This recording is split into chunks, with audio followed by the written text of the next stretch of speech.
Yeah, turn it on. Yeah. Turn it on. Yeah. Anyway, how are you? You well? Yep, fine. Fine. My laundry, Yeah. which Yeah, means I have nothing to stop me from grading these papers. Grading papers. Right, we better get going, haven't we? We should just do it. Let's get going. Let's start the motherfucking show, bitch. Can we cut the condescending crap and play the game? Yo, to the veteran gamers, Juju, Jimmy, other fellas will tell you about every single game that's playing this week. News, reviews, and an indie pick. Stu story time and Chinny's game breakers. Here comes Duke with the soundbite saviors. What's the matter, kid? You got wax in your ears? It's the veteran gamers. You think I care what you think? It's the veteran gamers. You really suck! Yeah, boy. Who does the bell toll for? Switch that console off before you have to press repeat, yo. I just fell on my bottom into some butterscotch. Hello and welcome to episode 430 of the Veteran Gamers Podcast. Yay, 430! And we're coming riding dirty like Chameleonaire. I'm Duke. I'm Stu. And I'm Chinny. Yeah, we are not Yay. military veterans, people. We are veterans of the gaming lifestyle. Also, we stream live on YouTube, Twitch, and Mixer 9 p.m. Sunday British time. Kinda 9 p.m. Kind of Sure, a little bit late today because I lost track of time. Yeah, because Ginny's a diva. Yeah. Before we start, I've got a question, So Ginny. before we start, can everybody hear my new mouse? I have a new mouse. I have a new mouse, and it's there. You hear it? It works great. We can It's hear not that. silent like my old mouse, but it works perfectly. So we're not going to have a 10-minute hiccup in the show this week where I start trying to figure out how to use my Wacom. Yes, I did hear that. I must tablet. admit. Yeah. Mm. But it's a Not little very. It wasn't very professional, Right if I'm next- going to be honest. Shut up. Not very professional. All that stuff with a mouse thing going Yeah, on. not What's like most weeks when we're just the apex of professionalism. Yeah, we are. Chinny, Yes. Gives a Chinny, have we had any emails via the website this week? Because I've had none again. Yes. Oh well, you better do those because I ain't got them. Yeah, we got. They're just not coming through anymore. So I got the one that came today. That was obviously from somebody who sort of used just a normal podcast email address. So that comes through. This to is me. But fascinating anything- stuff too. I know this is professional. Shut up. Sorting out whether the email comes. Anything via the site doesn't happen. Have you contacted? God, I mean, I've gone blank. Rich. Now. Rich. Rich. Have you contacted Rich, or do I need to do that? Yeah. Do you want the Ginny- truth or do you want a lie? The truth is, you haven't, have you? The truth is I haven't. Richard Webster but knows nothing about this, does but he? if you listen to the lie, it's a lot better. So Go ahead then. What's the lie? so the lie is I contacted him immediately, but he unfortunately he's very unreliable and he hasn't got back. Yeah. Busy. Yeah. Busy. I'll, Dating hunting in Skyrim, probably. yeah, I'll send him a thing on Twitter. I'll tweet him. I'll do a direct message on Twitter for him. You and go. I'll sort. You go nuts. I will do that because hopefully that'll sort things out and I might get some emails again. Because you can't stand to not have control. Exactly. Okay. Anyway. Anyway, how was your Yeah. trip, Stu? It was nice. It's nice. York is a nice place. Is it? What was the highlight It of is. your vacation or your holiday? We went. There's a new. Well, it's not that new anymore, but there's a shop that opened maybe about a year ago in York on the Shambles, called the Shop That Shall Not Be Named. Oh, it's like a Harry Potter shop. No, it isn't actually. Oh yes, it is actually. What am I talking Hello? about? Of course it is. Yes, it's a Harry Potter shop. Yes, it is. Yeah. It was all right. It's kind of just like sell loads of Harry Potter shit, basically. Yeah. Yeah, pretty much.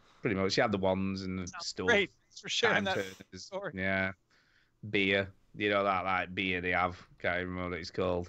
Do Beer. they have jelly on. beans that are all weird flavors? They did have the weird flavored, and they had obviously chocolate frogs. You know, they were a big thing.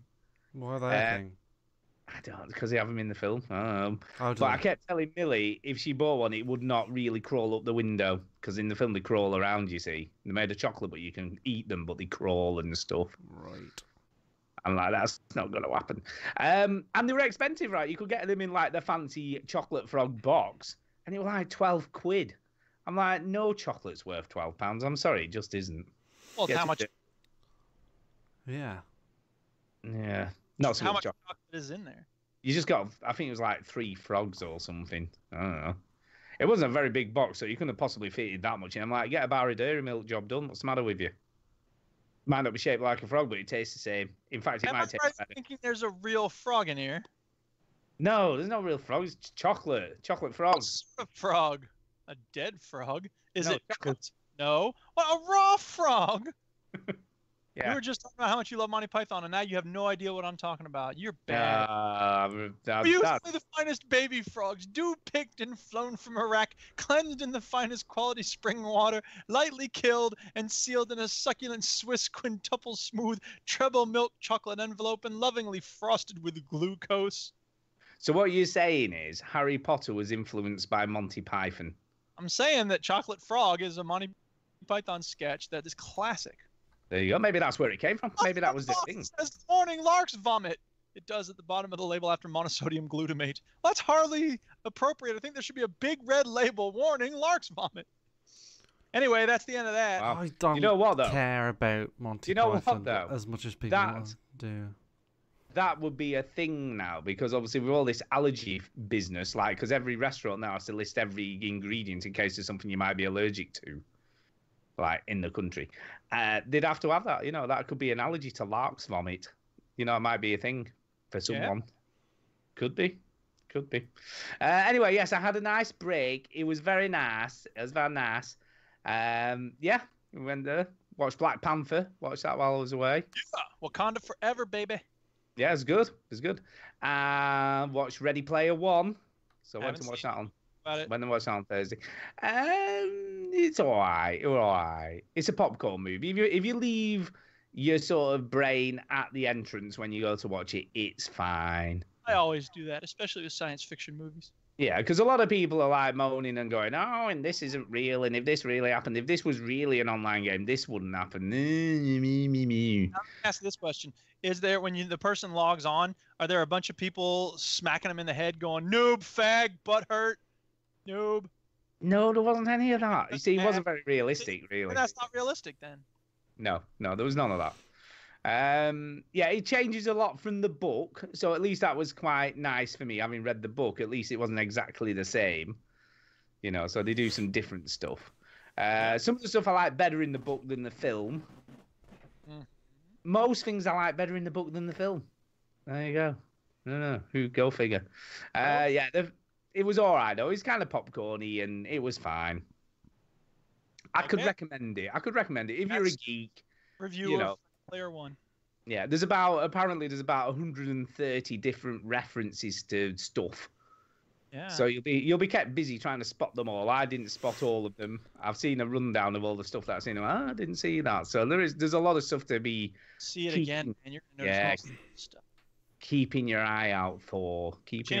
Really excited about this last week. Yeah. Have you seen this yet? Yeah, I got over that. Okay. Yeah, I'm a big Spielberg fan, but like, I feel like the film is trying to pander to me. In a way. It kind of does that. Yes, it does kind of do that. It's trying to go, hey, you like this, and I go, fuck you. Don't tell me what to like. Yeah, don't tell me. Yeah, it does kind of do that. It definitely panders to nerds who can do the knowing nod. I know what that I know what that I know is. what Overwatch is. It's like when they went to the video game arcade in Stranger Things, and I was like, "Oh, Dig Dug, check it out, Defender." Bleh.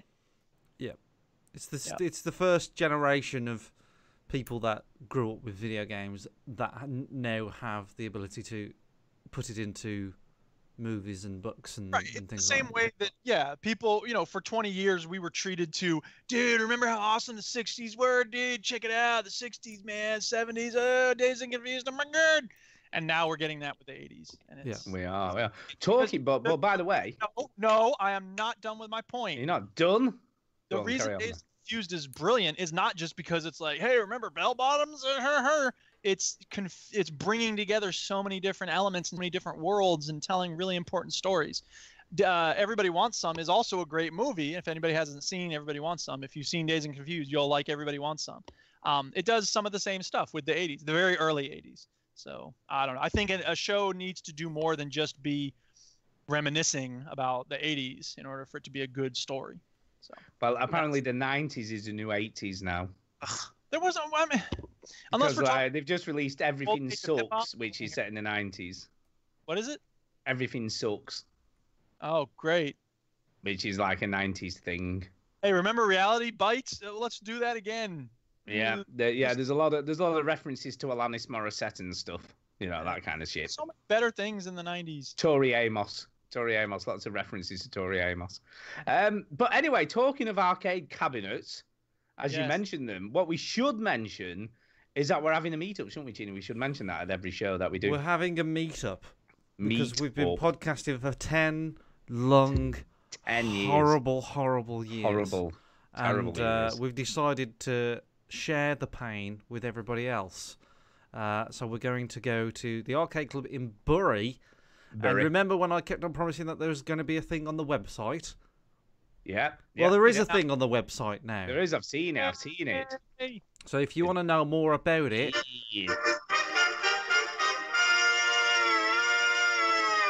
If you want to know more about it, go to veterangamers.co.uk, and I think it's like the third story along or some shit like that. ///// You don't even need www anymore. You don't. Yeah. So the details are there. It's in Bury. It's on the 21st of April. You're not old. You're not too old. You can bring your kids. It's £15 in. Kids can't go on the first floor. What's on the first? Just drugs and stuff. It's adult stuff. Adult piles of drugs. Just and piles of heroin. And they have all the more adult orientated arcade cabinets, plus sort of a bar and sort of PCs. Orientated game cabinets. If you want to abandon your child on the bottom floor, that's fine. You can do. It's fine. No what problem. are the adult-oriented arcade? I don't remember seeing Porno the Game when I was in the arcades as a kid. It's not porn, it's violence, isn't it? It's violent video games. And violent. Mortal Kombat. Okay, fair enough. Yes, so you can come 21st of April. It's on a Saturday. We'll be there from 11 till about 5-6ish, and then we're going to have a meal. I did look at some restaurants nearby. Well, I've been doing the same. It's a bit limited. It is a bit limited. Have you found the same 3 that I found? I found an Indian. That sounds all right. Don't be racist. That's not too far away. Just a random Indian man just standing on a street. Yeah, no, that's what I found. There's a Pizza Express and a Frankie and Benny's. I know you won't like those. Standard stuff. That's all right. We're standard people. Fine cuisine like Pizza Hut. Yeah, Pizza Express is like the posher Pizza Hut, basically. Yeah. So, you know, it ain't going to be nothing cray-cray, but, you know, that's cray-cray. But we need numbers, so we should sort that out soon. And you're doing competitions, is that right, Stu? You're going to be doing... we need to sort that out as well. We need to decide what we're actually going to do. I thought you were sorting it out instead of looking for a restaurant. Because I need to talk to you to find out what we're going to do. But I could speak to Andy, nice Andy, who runs the place, because they have a big screen on the top floor, but they can also stream to Twitch from there as well. So if you give them your Twitch login, you can stream whatever you're doing for your competition. So it's all kind of cool, but it's also on a big screen. So in theory, we could stream what we're doing. Live. But we could stream the meetup in a way, I suppose. Kinda we could. We could. Yeah. I'm sure we could anyway. I'm sure we could. I'm sure we could do it on our phones if we really wanted to. Okay. Well, that's that, and so we'll work out the details. But if you want to come along, and you can come from anywhere because it doesn't matter how far away you are. Because Antonio, for instance, is traveling for 14 hours that day to get there and back. Man, psychopath. If you want to come along and join us, everybody's welcome. You don't have to book or anything like that. Antonio, I was streaming PUBG this week, and Antonio said he's going to come up and show us his Guitar Hero skills. Yeah, and then he suggested would it be cool, Chin, if you got your solo chicken dinner in front of an audience at the meetup, and I went, no. There's no pressure there. That sounds awful. Now you see, I have to say, Jason gave the impression you'd already got it on Twitter this week. Yes. He did a tweet that sounded like you got it. I'm like, when did he get that? Did I miss that on the show? I never heard him mention anything about getting his chicken dinner. Well, I didn't get my chicken dinner on the PC. I see. But I did get a solo chicken dinner on the Xbox this week. That is something. So you did kind of get one. I could probably find the clip and play it on the thing, because I wasn't actually streaming it, ironically. How funny is that? That is funny. But yes, I did get a chicken dinner. What you been playing? What you been playing? What you been playing? Seeing as it's such a big deal, shall I talk you through it? Yeah, cool, because now at least you can play another game. No, because the Brilliant, PC. brilliant. I've still got to get the PC. Oh, you did it. Just accept it. It's fine. No. What are you talking about? It's fine. It's fine. No, I can't accept it. Why is that not fucking working? Hold on. Everybody, stop. I don't know. I can't get the text to work. Sorry, marking these papers. It's not weird. It's all so weird. So, the chicken dinner I got ended in Pollyanna. So players of PUBG will know where that is. It's a big, large town just northeast of the map. And sorry, does anyone who plays PUBG know that, or just the people you play with? No, it's Pollyanna. It's a place, but it basically ends by a lot of buildings. Very dense area. So I'm running through. I can hear people, and it's a very dangerous sort of circle, because pretty much every corner I run round here, it's on the screen right now, and sorry the text isn't on there, but pretty much every corner I run round is a potential risk. Like, I have no idea where anybody is, and then I sort of hide by this building. I roughly know that there's somebody in the building that I'm next to, and I believe this clip doesn't actually. Sorry, let me ask a question, Chinny. You're running around these buildings on the outside. Why not go into one of the buildings? Aha. Well, if I'd have done that, Mr. Piotrowski, I would not have done it. I would not have got my chicken dinner. Okay. Because, yeah, it's pretty much what kept me alive. I did go in a building eventually, as you'll see now, but it's a very small building. But the circle basically ends on this other building, right? And you'll see it on the screen now. It's this blue building, and there's two people in there, and there's one outside of it, and the one outside of it is me. Okay. And so this is the genius thing that I did. This is where, this is pretty much won me the chicken dinner. Is I climb over the wall in a sec. I think I throw over grenades, but yeah, I climb over the wall, and there's a door, and I figured, well, they're gonna assume that I'm gonna try and get in. So I open the door, and I close it again. I don't go in, but I just close it and remain on the outside. So what happens then is, I know there's two people in there. So what happens is I close the door. I close the door. They assume that I walked in, and what happens is panic. Really, they're not quite sure if I'm in or if I'm not in, if I'm hiding in a room, and I sort of let them sort it out. And one guy, it's for people who play PUBG. It's the house. It's a one-story house, and it has a kind of corner balcony. It's quite hard to explain, but it has a corner balcony on the ground floor and on the first floor. So here I'm shutting the door, and one guy spotted me, comes out of this corner balcony, and I kill him. And the other guy comes out, and he has no idea where I am. He can't jump over. He fails to jump over. I shoot him, and that's it. And I get the chicken dinner. I didn't freak out that much, to be honest. I actually didn't really. I kind of remained calm through most of it. Wow, those were your first 2 kills? I think so. Yeah, I don't remember doing much in the match. It was a pretty boring match. Are there a lot of bots? There's no bots in the Xbox One, no. That's on the mobile or something? Or is there's loads. Supposedly, loads. That's of bots on the mobile. No, I actually got 3 kills in total, so I killed somebody else just before all that. Gotcha. So yeah, 3 kills. My solo chicken dinner. And then on Friday, I played PUBG, and I should have got a solo chicken dinner. I was very, very close. but I didn't. But there you go. I got a solo chicken dinner this week on the Xbox, and a lot of people are saying, well, chicken dinner's chicken dinner. It doesn't matter if it's on the Xbox or the PC. Yeah, chicken dinner's chicken dinner, man.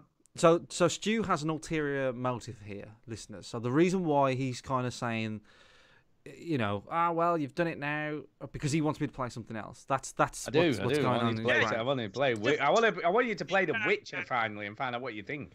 Well, I want to hear you complain about The Witcher 2. Yeah, exactly. Well, the thing is, like, you're never going to be happy, because whatever I say about The Witcher, it's just your opportunity to talk about how great it is again. So it doesn't matter. My opportunity to talk about how shit it is. Yeah. So that's what both of us are waiting for, and neither of us both are happy. satisfied.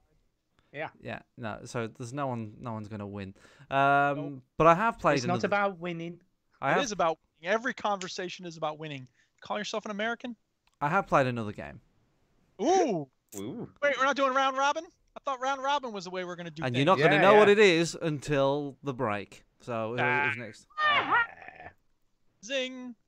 Right, who's next then? I forgot about the round robin thing. Let's do that. Hey, Stu, you've been away. You got to talk about something. I've been playing PUBG. Oh my god! Everybody's playing PUBG. I played it in my dream. Yeah. I heard about that. That was very funny. But yeah, I've been playing PUBG on the mobile, though. I've been playing the mobile version. It's a terrible, terrible way to play. It's actually all right. I know it runs all right, but it runs great. It runs well, but the controls are terrible.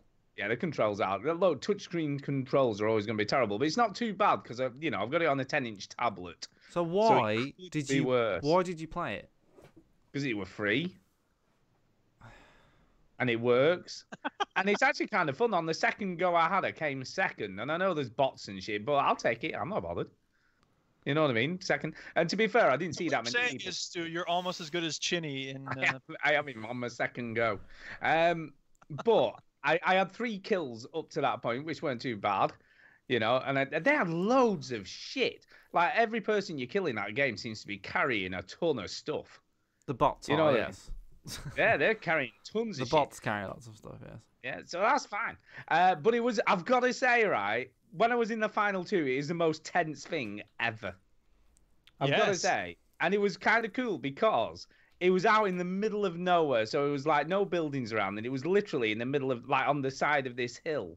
And I got to where the point, where you can actually just, the circle's that small, you're just like in the tiniest circle ever. And I'm like spinning around thinking, where the hell is the guy? Where is this guy? I can't see, or girl or whatever. I can't see anyone. And there was nothing to obscure it. There was no trees, no bushes, no nothing. And I think what they did was sort of hover outside the circle. I was in the circle. And then when I had my back turned, I just got shot from behind and killed. And I was like, oh, so close. Yeah. But it's tense. You feel yourself like clamming up a bit and getting a bit sweaty, and and that's even on the mobile version. So yeah. And I'm still playing. I'm playing it. Every day I sort of have a game. I sign in, collect my rewards, whatever you get. You get kind of loads of stuff every day when you sign in. You get like money or outfits and stuff like that. And that's the only thing you can buy with stuff, by the way. They're trying to get you addicted, so you play it every day. Yeah, but there's no like, obviously there's no pay to win. You don't get weapons or any of that malarkey. All you get is outfits and stuff. So that's all you get.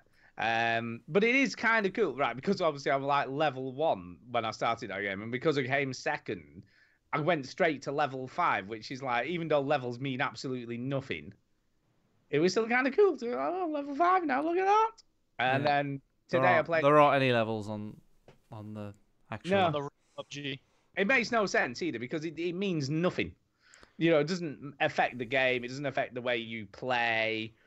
It doesn't affect anything, because obviously the game's exactly the same. So it is a bit weird that it has. I think they just stuck it in there because people like to level up, don't they? Regardless of whether. No, I think it's a bit smarter than that. I think it's to get people addicted to it. That's what it is. That's what I mean. I mean, that's why they stuck it in. But anyway, today I had a game today. And I always put it on solo because I don't want to play with randomers who have no idea, right? And I didn't realize I'd put it on squad of 4 by mistake, right? So I'm playing in the squad of 4. They all bail out of the aeroplane, like we all land together right on the edge of the circle.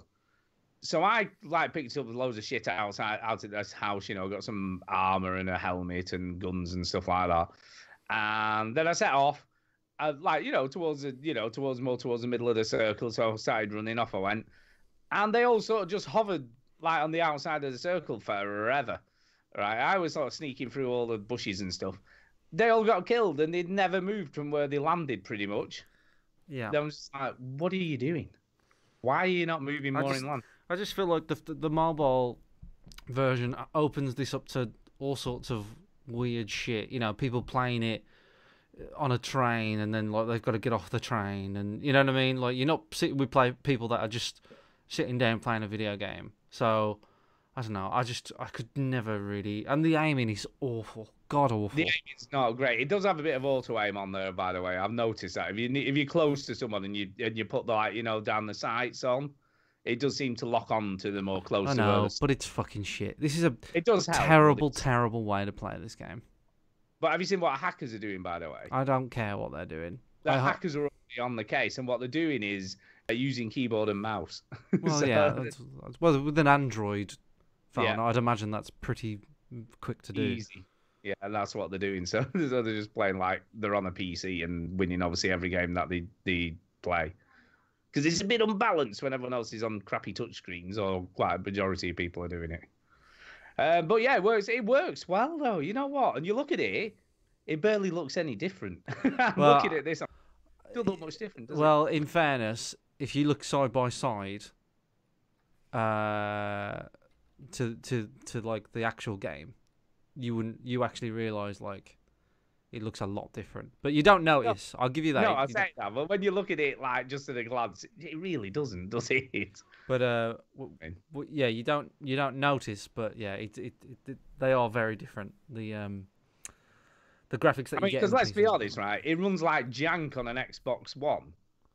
Yeah, but it runs a lot better now. I would say. Well, they knock the graphics down, make it look a bit less sort of fancy, and it runs solid, man, on a mobile device. Yeah, but they can get away with it on a phone. They can't make it look what it looks like on a phone on the Xbox. Yeah, true. But I guess the people who made this version for the mobile, they're experts at mobile phone games, so they're good at what they do and optimizing it to work well. Yeah. So give them props. You know what I mean? That's the PC one. Yeah, obviously the PC builders aren't very good at optimizing, but mobile phone people, they're very good at it. But no, they've made a good job of it. I must admit, it works, and it works fine. It looks a bit more washed out, but other than that, it doesn't look a whole lot different, does it? Well, they've changed a lot of the houses. Like there's a lot less rooms in them, a lot less items in them. So it isn't just like a lick of paint. It's like they've changed. They've literally changed how some of the houses are laid out because they don't want as much stuff in them. So they've changed a lot. But obviously, but like I say, they can't do that on the Xbox version. People that play a console version of it don't want a real stripped down of it. They want a decent port of it. So yeah, true enough. But like I say, it works well. I like the auto run thing. That's kind of cool. You can also run on the PC and the Xbox. Yeah. But it just kind of works fine. And the auto pickup, where you just sort of stand. That is only on the mobile, yeah. The auto pickup, that's just. And that works pretty. And he sticks it on. Whatever you pick up, you just enable. You don't have to mess around going into it. That freaked me out as a PUBG player. I was like, what the hell is doing? Yeah. Is there a downside to that? I mean, would you not want that? Yeah, sometimes it sort of does things that you don't want it to do, and yeah, there is. Yeah, sometimes it'll drop the weapon you're holding to pick up another weapon, and that you might want to keep the weapon you've got. The game decides sort of priority. It must have a priority of like. It decides if it's better than the one you're carrying, I guess. I'm not sure if it does this, but like for example, if it had like an 8x scope and you had a 2x scope, it would probably just swap it out. Whereas sometimes like you don't want to do that. Yeah, yeah, it's pretty good though. It works really well. They've if the brief was make PUBG work on the phone, they have certainly done that well. Yeah, and it's already sold over 10 million copies on Android. I don't know what it's like on iPhone. It's not easy to sell something that's free. Well, not sold, but it's been downloaded over 10 million times. It's just a terrible way to play a game.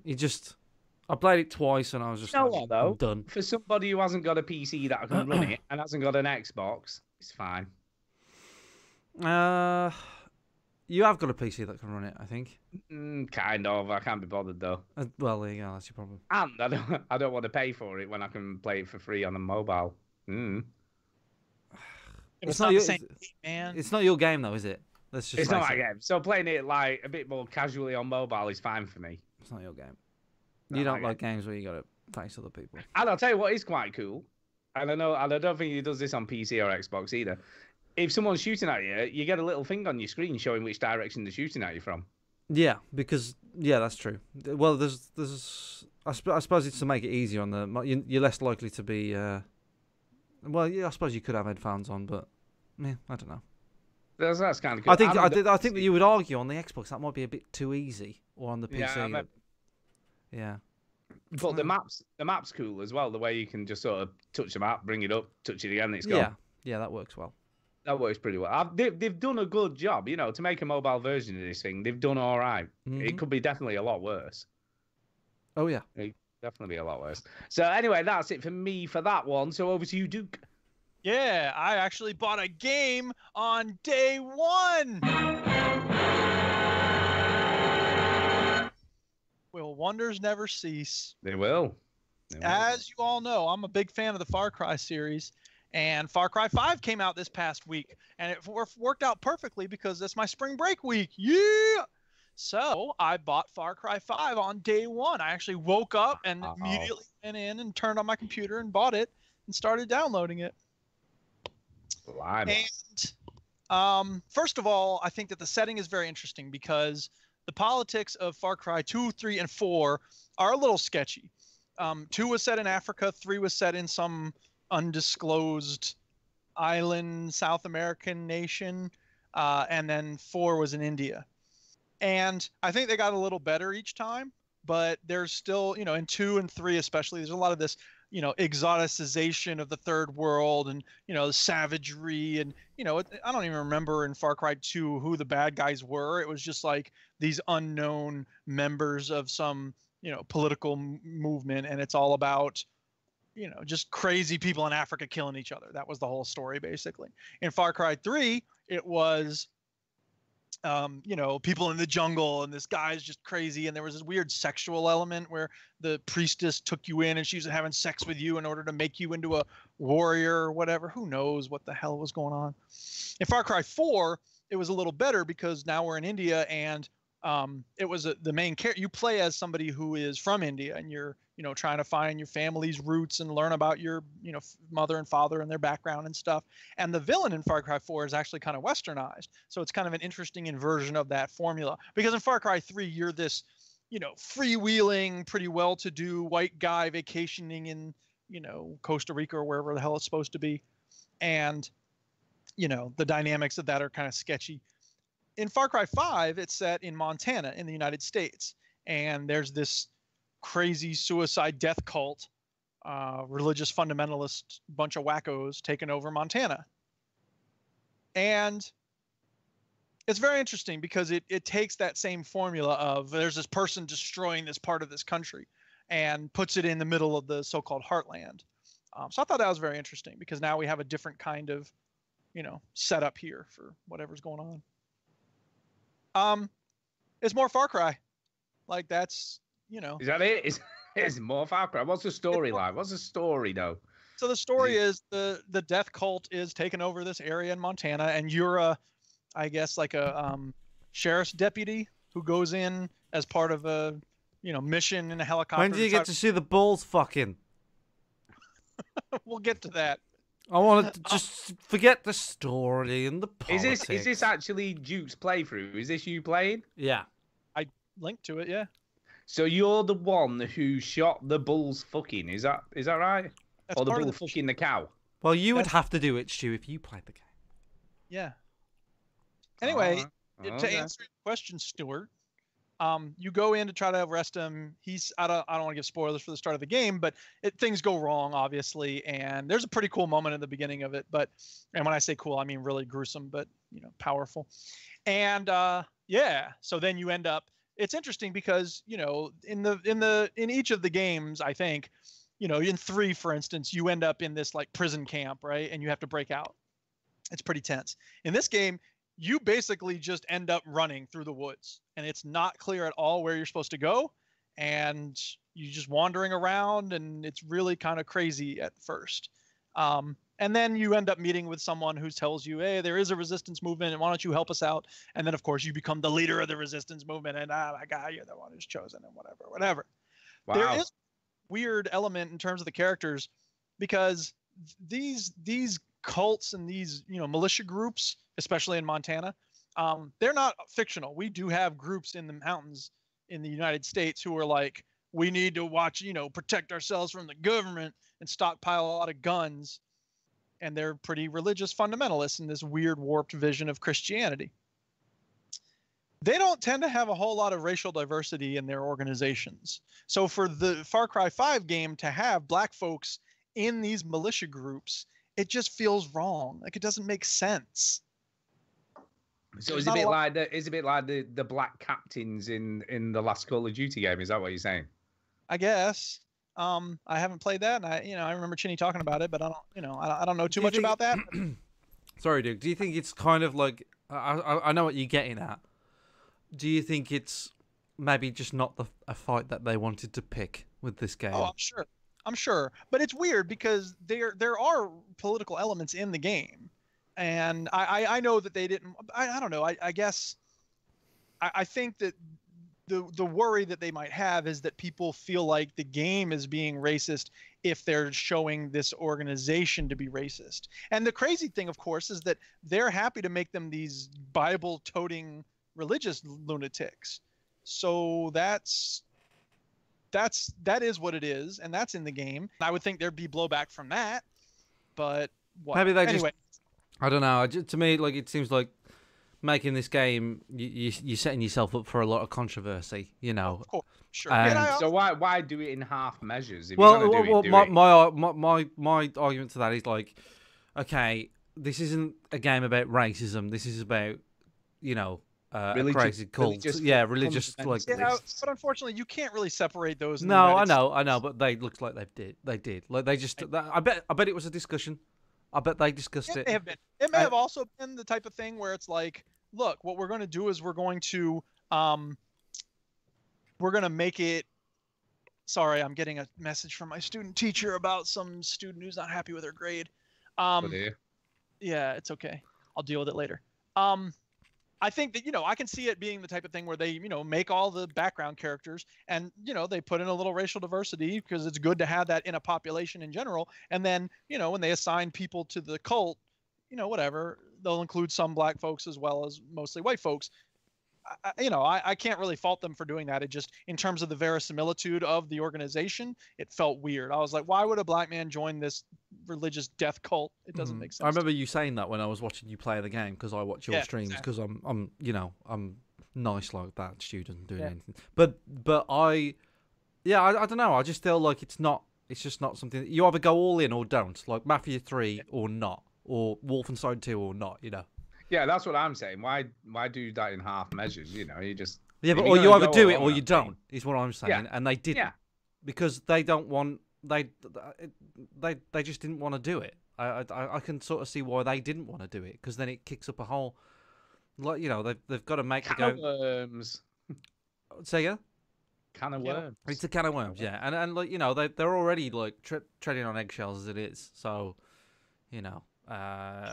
So in terms of the gameplay, you don't have to craft your holsters and stuff, which I was glad about, because that got to be a real pain in the neck. Now, it is basically the same concept, because you have to unlock perk points in order to unlock, more gun holster spots, but you can do those in pretty much any order.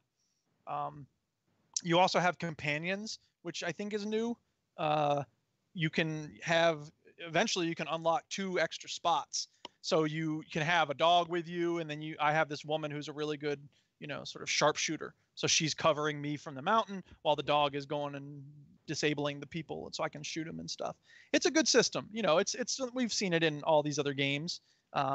Especially Fallout and Skyrim. You have your companions with you.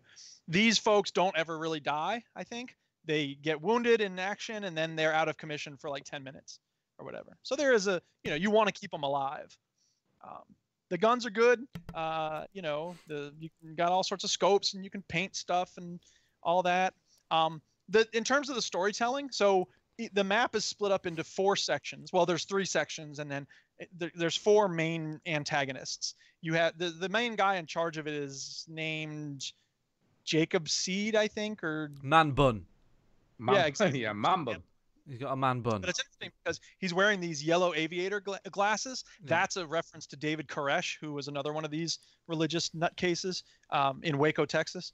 That's right. It's a little connection for real life. But anyway, he's like the main boss. But then you have 3 sub bosses around the map. And so John Seed is in the lower left corner, you know, southwest corner. I think the main guy is not named Jacob because Jacob's in the area that I'm in now in the north. And then Heather or Susan or whatever her name is in the lower east.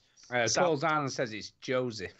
Right. Thank you, Joseph. So you have to basically take down all those, you know, mid bosses, and then you'll presumably have some interaction with Joseph. But so along the way, in order to get that, you know, confrontation with the boss of the area, you have to basically mess shit up in order to get them angry at you, and then they'll intercede and come get you.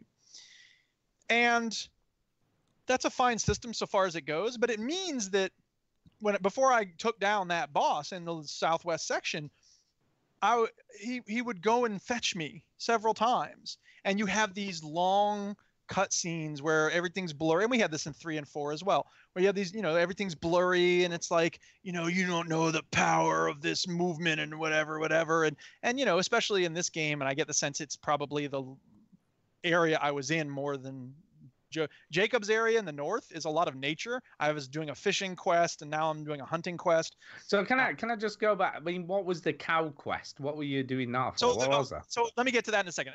I will come back to that. I'm sorry. But so the area that I was in the southwest was a lot of, you know, interactions with people, and the dude running it had the reason I started there is because he kidnaps one of your coworkers, and so you have to go back and get her.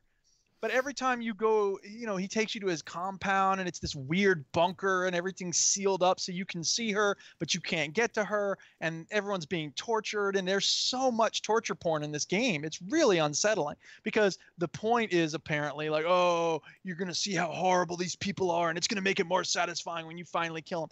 I don't want to hear about that. I'm not trying to watch people get tortured in my video games. That's not pleasant to me. I don't like that. So now you see, if that was Chinny, he'd be fine with all that stuff. Yep, no problem. Yeah, no problems. In fact, he'd be the one wanting to do the torture. You paint a very ill picture of me, Stuart. I know, it's true, but we've seen you play, you know, Fallout 3 and how you play those games. So, sorry, go ahead. No, you carry on. I'm going to eat my Easter egg. Remember, Jesus died for our sins, everyone. That's right. I've had an Easter egg today. Yeah, no, you gotta have Easter eggs. I'm breaking it now. Oh, there you go. Damn. Right, go on, carry on, Jude. Carry on. We got our waitress at brunch with an April Fool's joke. We pretended like we couldn't have booze because Diane's pregnant. And she was like, oh my God, congratulations. And then we immediately broke and said, just kidding, April Fools. So anyway, that was fun. Yeah, there's the other thing that's boring about the game, and I really like the game. It's a really good game. I'm really enjoying it. I know I'm said some things that are negative, but I really do like it a lot. But every once in a while, there's this airplane that comes around and starts strafing you. And there's not really much you can do about it. I mean, you can shoot at it, but it's going to be hard to take it down with your, you know, AK-47 or whatever you have. And you can buy a rocket launcher eventually, but it's only like late in the game that you get one that locks on. So I don't know. It felt frustrating that every once in a while you basically have to hide from the plane overhead. And it's just like, that's just annoying. Can you craft a wallet? Can you craft a wallet with a whale's penis or whatever it was? Yeah. There's no crafting, did you say? There's no crafting. The only crafting is like the remote explosives. You can craft those. So that's How did you get a bigger wallet? You buy it? It's perk points. You play the game enough. Let me ask you a question. Can you buy perk points with real life money? No, you cannot, but you can buy silver bars, which will let you unlock different kinds of guns and, you know, fancy.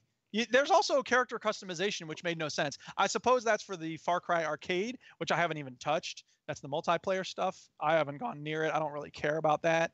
But I have to imagine that that's where the character customization is, and in co-op, because you never see yourself when you're playing the actual game. So I don't know what that doesn't stop people customizing themselves.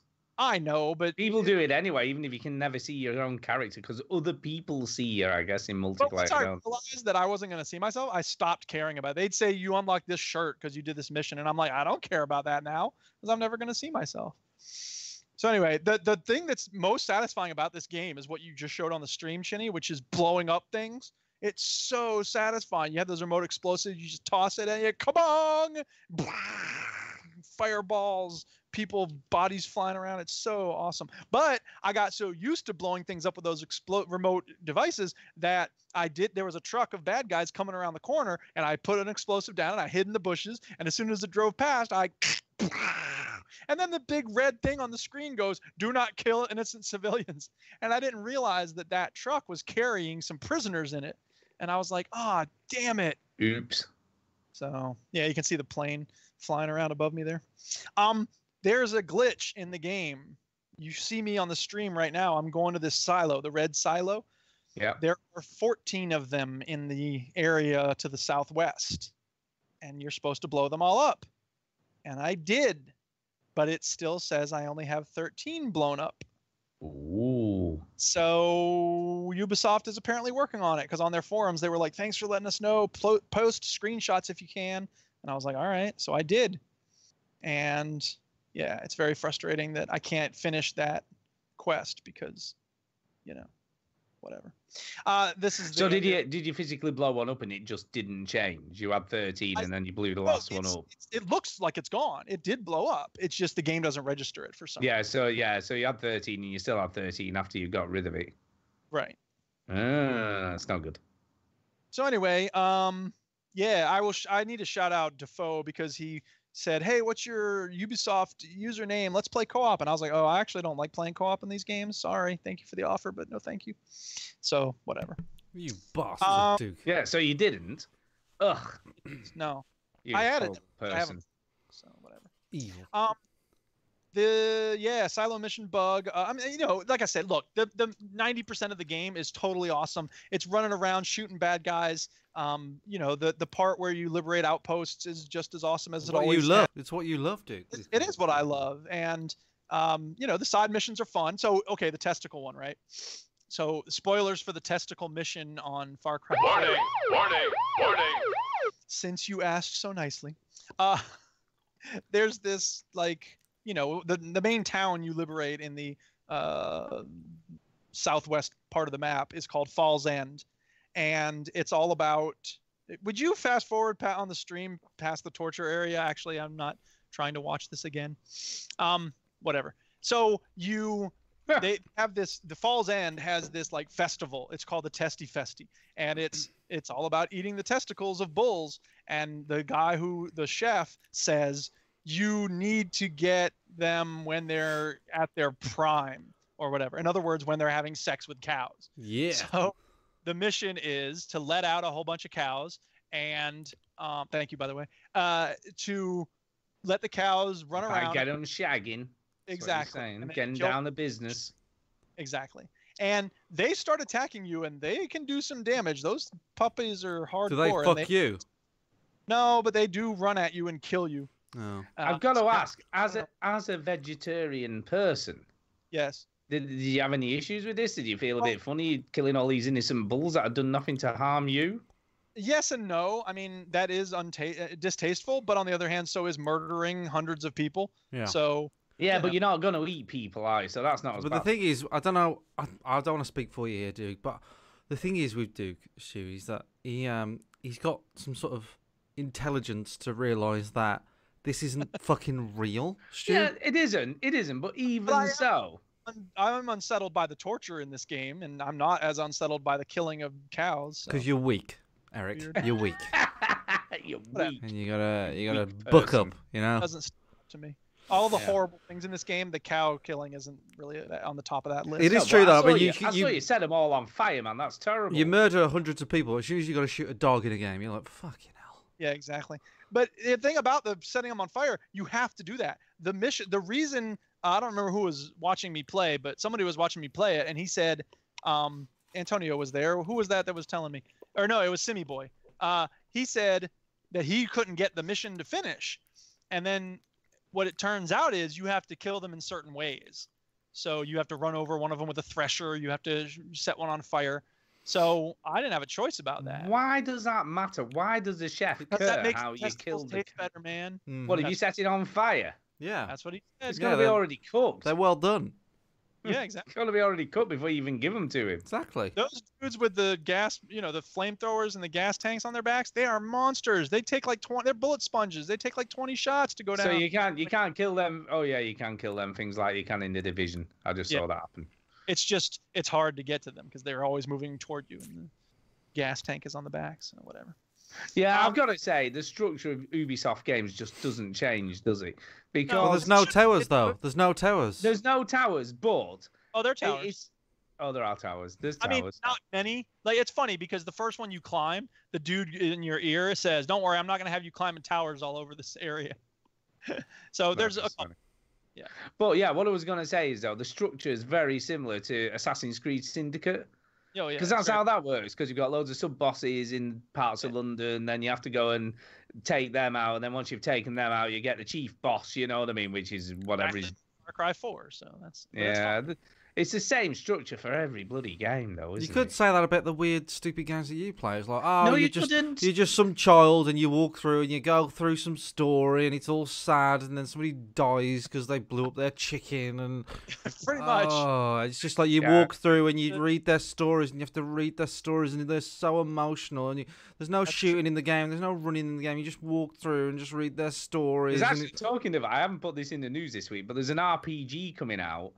And where you walk through and you read the stories, and then you read the RPG stories, and the more stories you read, you get XP. It's a massive open world like Skyrim, but instead of having combat, you have to paint a picture. Fucking hell! What's all that about? What? It did look cool. I must admit, graphically, it did look very nice. It looked very nice. And you just stories, and then it makes you cry with the stories. Anyway, as I was saying. Anyway, Far Cry 5, Duke. Yeah, Far Cry 5. Good. The church, every time I would talk to her after the mission, you have to talk to her to end the mission. She's walking away. And it does this thing where, she'll walk away, or if a bad guy shows up, suddenly they'll go into combat and you end the conversation. It's really frustrating. Excuse me. Exactly. Stop walking away. What are you doing? Yeah, exactly.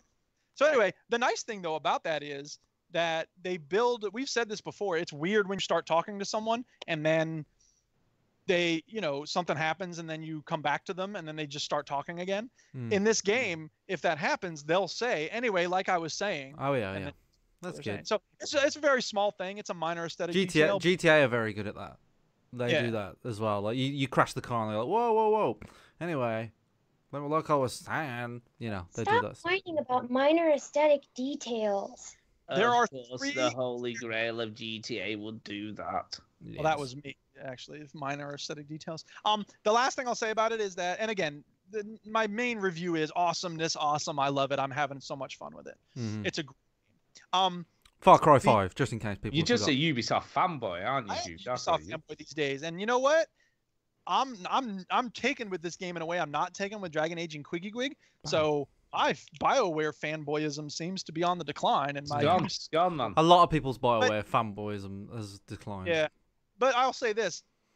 I was gonna say this is the only Ubisoft game I'm really nuts about, but that's not true. I was crazy about Wildlands and the Division. So okay, never mind. Yeah, you're a Ubisoft fanboy. Assassin's Creed hasn't been grabbing me by the neck lately. I don't know why. You haven't played one for ages, have you? To be fair, played Black Flag last year. Yeah, but that's a really old Assassin's Creed game. That's a good one. I know, it's the joke. It is a good one. It is. If you like ships and stuff, it's a good one. It's great. But I didn't finish. It's a great Assassin's Creed game. The wingsuit is a pain in the butt because I kept dying. Oh, they brought that back, have they? The wingsuit. Yeah, I'd get to the ground and I thought he was gonna land, and then he just collapses on his stomach and it's like dead. Well, how do you land on a wingsuit? I did hit the parachute. You're almost about to land. Yes. I remember playing a bit of Far Cry 4 with a wingsuit. It is in that, isn't it? It's in 4. It's not in 3. It's in 4. Yeah, it's in 4. And I jumped off like this hill and sort of went about 4 feet into the air and hit the ground and died. Yeah, that's what happened. Yeah, I jumped off a building and it was the same thing. Yeah, yeah. Give like, any excuse to get the wingsuit out. It's like 6 foot drop. Yep. You know. Dead. Exactly. There are 3 really bad mission types. My least favorite mission types in any game is number 1, don't get seen. Screw you. Yeah, fuck that. It makes no sense. Wildlands does that though. To be fair, Wildlands has those missions as well. And Assassin's Creed did that a lot. Yes. Yeah. So I hate those. Number 2 is escort missions. There's one of those already in this game. I hate it, but whatever. They're mostly capable of defending themselves. Like the nice thing about the escort mission was you're rescuing these 3 people. As soon as you get them free, they pick up guns and they use them. That's nice because usually it's the person's like, the worst escort missions by far were Dead Rising. I hated them. Yeah, so I was just gonna say that they were awful because they were timed as well. They were so bad. They were so you can give the people like weapons and stuff to defend themselves. So I gave this one guy a gun, and I gave this other girl like a baseball bat or whatever. And I've said this to many people, and no one's ever seen this before, right? Is this the original Dead Rising? The original Dead Rising. Yeah, right? yeah, it was terrible. It was so fucking bad that there was a cutscene, and the guy who I gave a gun to shot himself. That's because he got so overwhelmed that like the game sort of just went, oh, he's gonna shoot himself, and I'd never even thought that was possible. You know, I thought he would just keep fighting until. That's probably one of the most bizarre moments I've ever encountered in it. Like, mind you, Dead Rising was bizarre anyway, wasn't it? Yeah, but like I just never thought I thought the game would like just have the AI character just fight until he's dead. You know what I mean? I never thought. Some developer somewhere just went, oh, if he gets overwhelmed, we'll just make him shoot himself. I'm like, what the fuck? You see, I never finished the original Dead Rising because I got to the bit where you had to set bombs in the underground parking garage. And could I do that thing? Could I? Christ is like, I just died and died. Yeah, well, I did the thing because there was a thing you could do where you kind of did some grinding by keep restarting the game. You know, like do the first sort of. I didn't do any of that. Half an hour, 45 minutes of the game, and you could sort of level up quite a lot by doing like catching all the best pictures and stuff in the first half an hour of the game. And it was always really funny because you know the bit where he's coming in the helicopter at the beginning. Whatever crazy costume you were wearing was what he was sat in the helicopter in the cutscene when he was arriving. So you might, you know, it's like the beginning of the game, but he was in a dress with like, I don't know, some stupid Lego head on or something. Yeah. And it was really cool. I mean, it did, for its time, when you think back, it did a lot of cool stuff. Anyway, fuck that game. We're not talking about that. Yeah, Far Cry 5. Very old. Yes, anyway, the third worst mission type, in my opinion, is the tail mission, where you can't get too far away. I hate tail missions. Yeah, Assassin's Creed again. It's got them in there. Don't fucking put it on Assassin's Creed. It's true. Ubisoft. Fuck there was off, one Stu. in Syndicate. There's one in fucking. I bet. Me to come back into this. Sorry, Duke, but you've got to stand aside. I bet. Is there any in Witcher 3? I bet there fucking is. No. Yes. I bet there is. There is not. I don't remember a not being seen mission. No, I'm not talking about being seen. Tail mission. I don't even remember a tailing mission in Witcher 3. I think there is. No, there's not. I fucking hate tail. Like, it's so stupid, especially driving tail missions, right? Because it's more suspicious that you're so far back in a traffic jam. You're like, well, I've got to keep like 30 feet back, and if you were the car being followed, you'd be like, why is that car parked 30 feet away? You know. Yeah. But anyway, if I speed up, he speeds. Yeah, tail missions, Duke. Is it? Yeah, are they bad? Where it was disguised as a take a photo mission, but it was really a tailing mission. Yeah. So there's an escort and a tail mission. I haven't seen a don't get seen mission yet, but there probably is one. Oh yeah. Yeah. So those are just frustrating. There's no reason for them. It's just whatever. And the last thing I'll say about it is we need a way to speed up time, because when it's night, like, it's really hard to see anything. And I mean, that's better for infiltrating the outpost, I guess, and whatever. But I remember in Far Cry 2, when you went to sleep, it would speed ahead to the next morning. And like, they ought to have that in every game. There's no reason not to have it, because I don't think going around at night. No, yeah. unless you don't want to be seen. Kind of mechanic. Unless you don't want to be seen. Right. Yeah. You should be able to set it to whatever time you want it to be. Yeah. That's specifically for a don't be seen mission. Like, I don't know, some game called Skyrim, for example. Yeah, exactly. Yeah. Or The Witcher does that. Meditate. Fuck The Witcher. Anyway, that's my review of Far Cry 5. It's awesome. I'm really loving it. I'm very glad I got it day one. I'm frustrated about the glitch, but whatever. I own Far Cry 5, Duke. Yeah, how about that? How do you own it? I own it on the Xbox. And me and Marsh play. We've played the last 2 Far Cry 3 and 4. Yeah, we play them like co-op. And yeah, and we're gonna play this one as well. So play. I hope you like it. Looking forward to that. Yeah. Right, Chinny, back over to you, I guess. Well, why don't you talk about the game that I'm going to talk about next? Yeah, because I probably played more than you, I'm guessing. Yes. Guessing. Maybe. Not much more, probably, but I have played I think you played a lot more, so you go.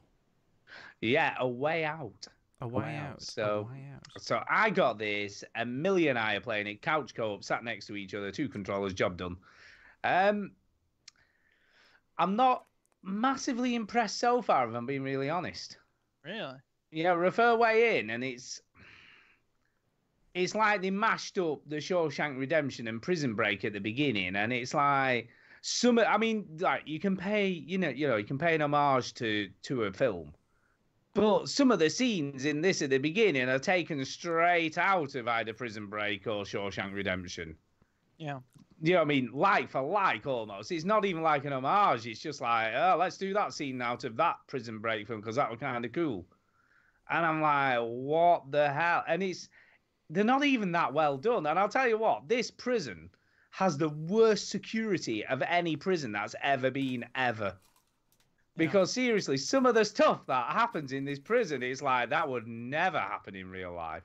Like, there's a bit, right, and it's minor spoiler here, but there's a bit where you have to sneak some stuff out of a laundry, some sheets, right?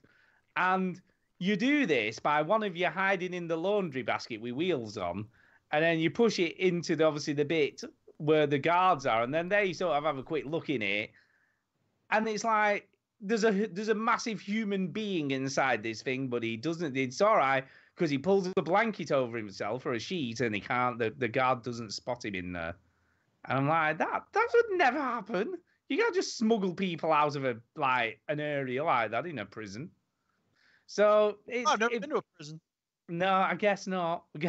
But it's like you steal a wrench from somewhere and you just pass it through a window to the other guy when he's walked round. You know, that's how they implement the co-op stuff. So he sort of walks around the other side of the bars, and then there's a very, ideal window where you can pass it through to him. I'm like, yeah, that wouldn't happen. They've got a metal detector, but don't worry about the open window you can pass stuff through. Do you know what I mean? It's like, so it was a little bit hard to swallow at the beginning. As you can see from the trailer, it's not all set inside the prison here. That is a spoiler, I guess, but not really because it's all in the trailer. Yeah. Excuse me. But yeah, it seems to have improved now that we're outside the prison. So yeah, it's not too bad now that things are happening. And I'll be honest, spoiler, but the Prison Break is probably the first hour of the game, and that's out of the way. So once you're outside the prison, it does seem to open up a bit more, and it is a little bit more interesting now. So I am kind of enjoying it more now that the prison thing's out the way. The prison thing felt a bit rushed as well. It felt like it was almost because I thought this whole game was the Prison Break. I mean? I didn't. Well, that's fine. But I tried to not read anything about it or watch anything. I have no idea. Nor have I. But I saw one clip where they're at like a diner. And I went, oh right, so they obviously get out. Yeah.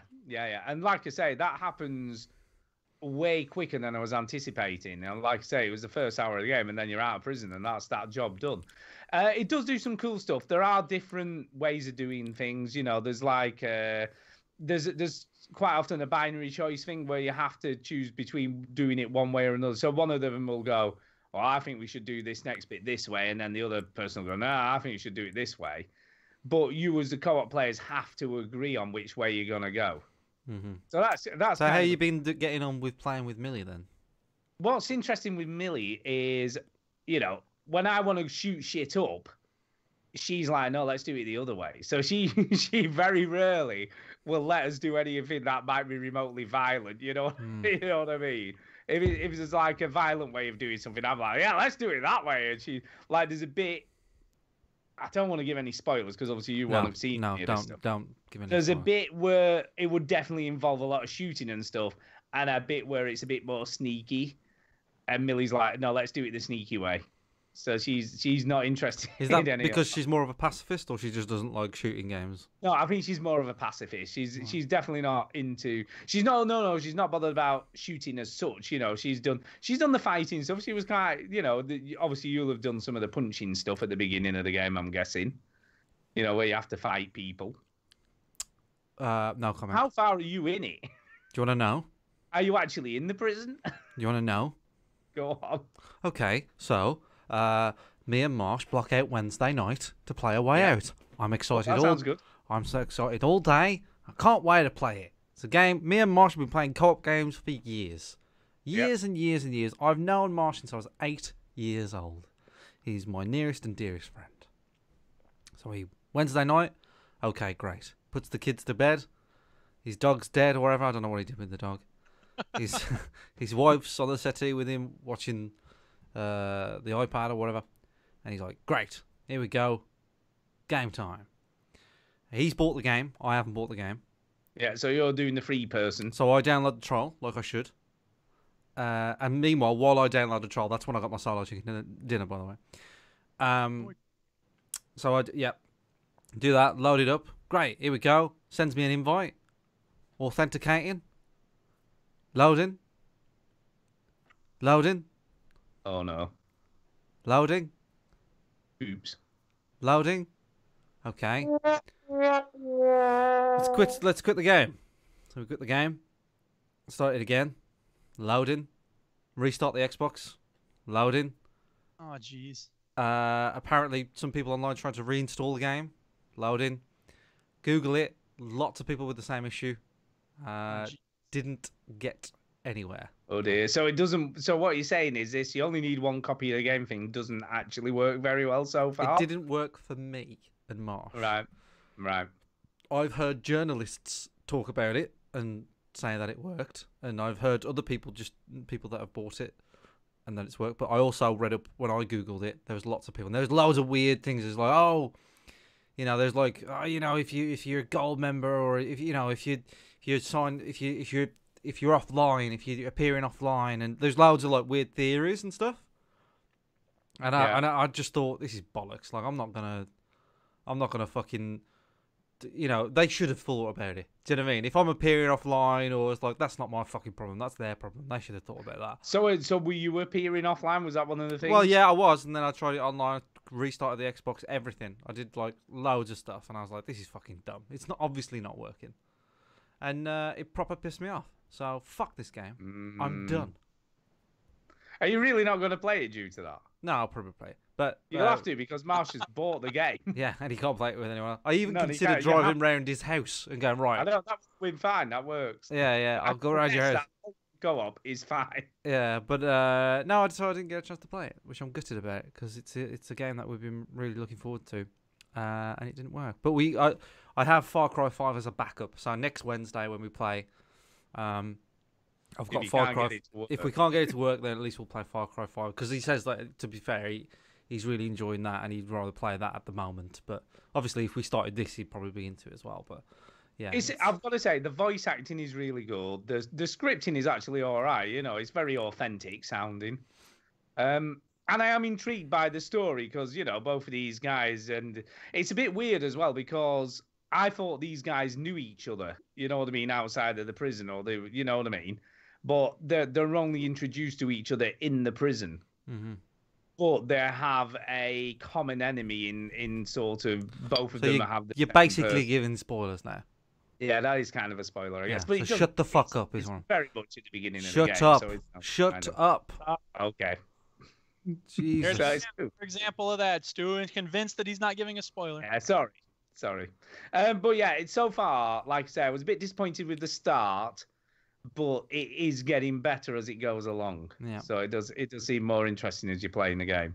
I'm really looking forward like to I say, it seems to be opening up a little bit more now, and it's got away from all the very cliched Prison Break, Shawshank Redemption and stuff, which I'm kind of glad about, if I'm being really honest. Yeah, but you never know; it could fall into a lot of other cliches. So. Oh, I'm sure it will. I'm sure it will. But it seems kind of all right so far. Very popular. Millie's enjoying it, by the way. She is enjoying the game. And, you know, when she's not revising for her exam, she's like, oh, can we play a bit of A Way Out? And I'm like, oh, okay then.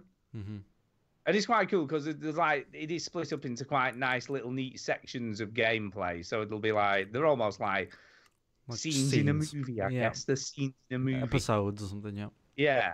Yeah. They're not it's not episodic as such, but there's a very clear end and start to a part of the game. Yeah. Do you know what I mean? So it is well done in that respect, and it is kind of cool. I look forward to playing it. Yeah. Yeah, I don't think you'll be totally disappointed with it, but it does. It's not as great as I thought it was. Thanks for letting me know how I will feel, Stu. That's okay. You're gonna like this. You're gonna like The Witcher 3. You're gonna like everything. Yeah, Duke, over to you.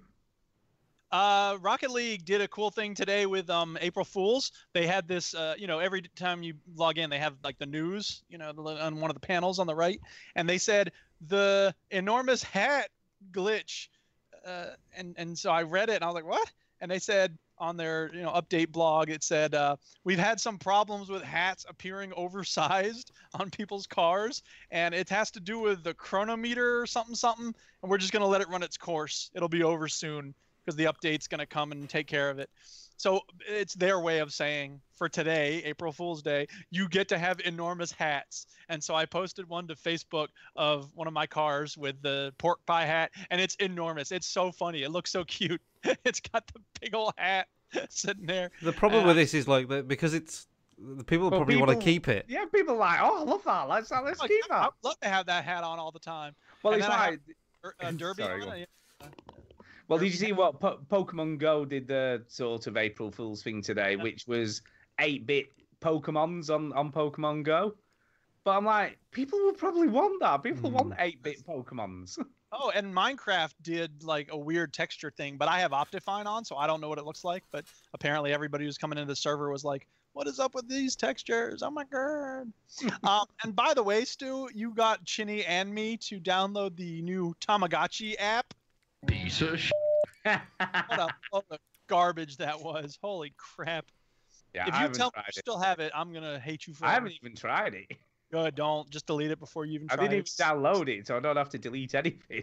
The crazy thing about it is that it's exactly the same as every other Farmville. It's like it's trying to be this like Sims type game, and it's just stupid. So anyway, the good thing about Tamagotchis was the simplicity of what it did. Exactly, and it didn't have all its bollocks. It was just like feed the Tamagotchi, water the Tamagotchi, make sure it sleeps when it's supposed to. Job done. Yeah, but where's the fucking money from that shit? Yeah, I know. That's the problem, isn't it? Because these things back in the day, they weren't about extra money. Well, they were about making money off the Tamagotchi itself. Yeah, selling the device that you bought. Right. Well, that ain't the world we live in, bitch. Exactly. No, anyway, played some Rocket League. Rogue wanted to play. I played with him and Gary at one point, and then Rogue wanted to play solo, and I didn't even notice that he had sent me a message. So, sorry, Rogue. I'll play with you another time soon. And Antonio and I are going to play at some point soon, and that's been pretty much it. That and Minecraft. The server that I'm on, ImagineCraft, is shutting down. Oh, so no. I was like, oh. And the thing that sucks about it is they had that cool system where when you play for a half an hour each day, you get a little reward. And so I really like that. It changed the way I built stuff because I had new materials once in a while that I wouldn't have been able to get otherwise. So anyway, I found another server called 24 Karat Craft. Like that. Cool. But I'm going to do a stream where I take people through my village in ImagineCraft because I put a lot of time into it. And I have 2 roller coasters there and I want to show them off. So watch out for that stream. It's going to be awesome. Maybe you could do a stream where you show me around. Yeah, exactly. How about that? Yeah. That sounds cool. Go. That'd be good. We need to put that in the diary. Oh, yeah. And I've been making progress on Super Meat Boy, and that's all. Super Meat Boy. Right. Meat Boy. Chinny, anything more from you, Mr. Chin?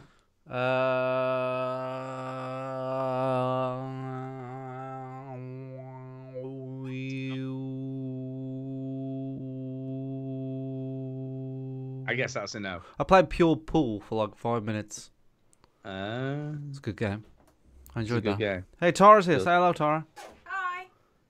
Hi. There she is. Hey, Tara, do Tara. you want some of my egg? Yeah, okay. She's gonna have some of my egg. Go on, have some Eat egg. my egg. Eat your egg. Eat it. She's not had a Eat lot. it. No, I Suck forgot on to put Chinny's mine. egg. She just said suck on Chinny's egg. That was Stu saying Choose your next that. words carefully. Hey, how you doing, Tara? Did you have a good birthday? I put some chips on and I'm having them with the rest of the gravy. Oh my god, she's putting. Duke asked if you had a nice birthday. It was brilliant, thank you. Duke. Stu didn't realise because he's forgetful and horrible. What birthday? What are you talking What birthday? about? That's what he's saying. So. 31st. 31st. I'm well into my 31st. You now. God, she's old. Yeah. Loving life. I won't repeat what you just said there, Stu. God, she's so old God, now. she's old. Old. Well, I celebrate each birthday. It's a privilege to get older. But the thing is with Tara, black don't crack, you see. So she don't black don't crack. Have you not heard that before? Oh, Stu? black don't crack. So she never looks older. She just stays the same age. That's it. Doesn't everybody? That's what everybody does, isn't it? No. We never get. No one gets older. Ask We all Stu stay how the old same age. I don't know. What are we talking about now? Are you talking I have nonsense? no idea. Anyway, Monument Valley 2. I finished that this week. All right. I've started it. I really like the original Monument Valley. That was a really good game on mobile. This one was half price this week at £2 and a whole 50 pence. So I thought, do you know what? I'll buy that at £2 and 50p. It's okay. I'll buy that game. It was about an hour and 10 minutes, job done. Which I thought was not a lot of game, to be honest. So it's full price of a £5. That's quite a lot of money for a 1 hour game. Yeah. And it was all right. Don't get me wrong. It looks beautiful. I mean, it does look beautiful. Graphically, on a mobile, it looks really, really nice. But the puzzles were a little bit simplistic. You know, there was nothing particularly taxing at all, really. There was not a single point in that 1 hour and a bit playthrough where I had to actually stop and try and think what I needed to do to get through the puzzle. They're all pretty straightforward. And don't get me wrong, as optical illusions go, it looks fantastic in the way you move the platforms around. But it's very, very straightforward. Yeah. You know, there really is nothing difficult about this game at all. It just sounds and looks amazing. But it's a bit difficult. I mean, there's a difference between being difficult and being challenging. No, there's neither difficult nor challenging. Okay. You know what I mean? There's the solutions to the puzzles usually, like, you look at it and then go, oh yeah, I know what to do, and that tends to be what you have to do. Do you know what I mean? Yeah, I know what you mean. Like, we were talking about this with Flow last week. Like, it's not a Flow, especially in the early stages, is not at all challenging. But that's okay for me. I don't mind that. Sometimes it's nice to have a game where you're just sort of going through the motions, and you're I don't know. There's a satisfaction at times for some games of just doing the thing, even though it's obvious what you need to do. I don't mind that. Yeah, and that's pretty much what this game is. Because, like, as you can see now, when, you know, you're literally just turning the handle and you're like, yeah, that's the right way. There's no wrong way to go. Yeah, you want more of a challenge. Yeah, I felt it, you know, don't get me wrong, I don't want to be something that's, like, massively difficult. Right. But I want a bit of a challenge. I want something that's going to tax my brain a little bit. Right. And I thought that it would do that, but it didn't. It looked, like I say, it looks gorgeous. I like the sentiment of the story. You know, there is a bit of a story. It's like mum showing kid the ropes on how to solve puzzles and stuff in the world of the Monument Valley. But even this, I mean, it makes it look like a maze, but it's not a maze at all. It doesn't get harder as you go through. It does, but very slightly. And when they do bring in these cool mechanics towards the end of the game, they're like too short-lived. They bring in these kind of cooler mechanics where you have to turn levels upside down and stuff. Yeah. And they add in these where you have to light up lights, and then you've got two characters to control right on the very last few levels. I'm like, oh, that's kind of cool. Now that I've got to control two of them. And then it ended. And I'm like, is that it? Is that really the end? So just when they start to make things a bit more interesting, it finished. So it's good, but I cannot recommend anybody buy this at full price. You know, a £5 is just too much. £2.50 actually, it wasn't too bad. But a £5, no, it's too much. It's too much for a £5. Yeah, I hear you. It's too much of that. So I've been playing that, and then I played a very little bit, but I am going to play a lot more of this because it's kind of cool. Bridge Constructor Portal, which is another mobile game which was on sale for £2.50, but I'm guessing this will take a lot longer than an hour to complete because it's a full-on Bridge Constructor game with GLaDOS and portals. Ooh, oh, I saw this. This was on Steam as well. I was kind of curious, but I don't think it's my kind of thing. It's cool. Polybridge. It just got tedious after a while. Yeah, this is kind of like Polybridge, but obviously you've got portals to navigate as well and sort of ins and outs and making sure. And it's just kind of cool because it's all sorts of Aperture Science graphics. It's the little stick men in little carts. It's very cute. It's all in 2D. And GLaDOS talks you through the tutorials and stuff as you're playing the game, which is kind of funny. That is cool. So, and again, it was £2.50 or something. I'm like, why do you need a bridge if you got a portal? Because, you know, you've got to still get to the portals. What about? Well, you have to build a bridge to get to the portals. If I had a portal gun, I would not need a bridge. Well, you don't get a portal gun, you just get portals. And the testing chambers. Yeah, the test chambers again. It's what GLaDOS sets up for you. Why do you need anything if you have portals? Yeah. So she sets it up, you have to then get to the exit. Because the portals can only be put on certain parts of the wall, right? No, they're already in place. No, so I'm trying to help you out. Shut up, Stu. Oh, yeah. Yes, that's right, Duke. Thank you. That's what happens. Anyway. Is it fun? It's very fun. I'm very impressed. And it's funny. You know, it's funny. You know, GLaDOS is inherently funny. I think this game sort of breaks the... I think this game makes it official that GLaDOS, the voice actress for GLaDOS, has voiced GLaDOS more times than she's appeared in actual Portal games.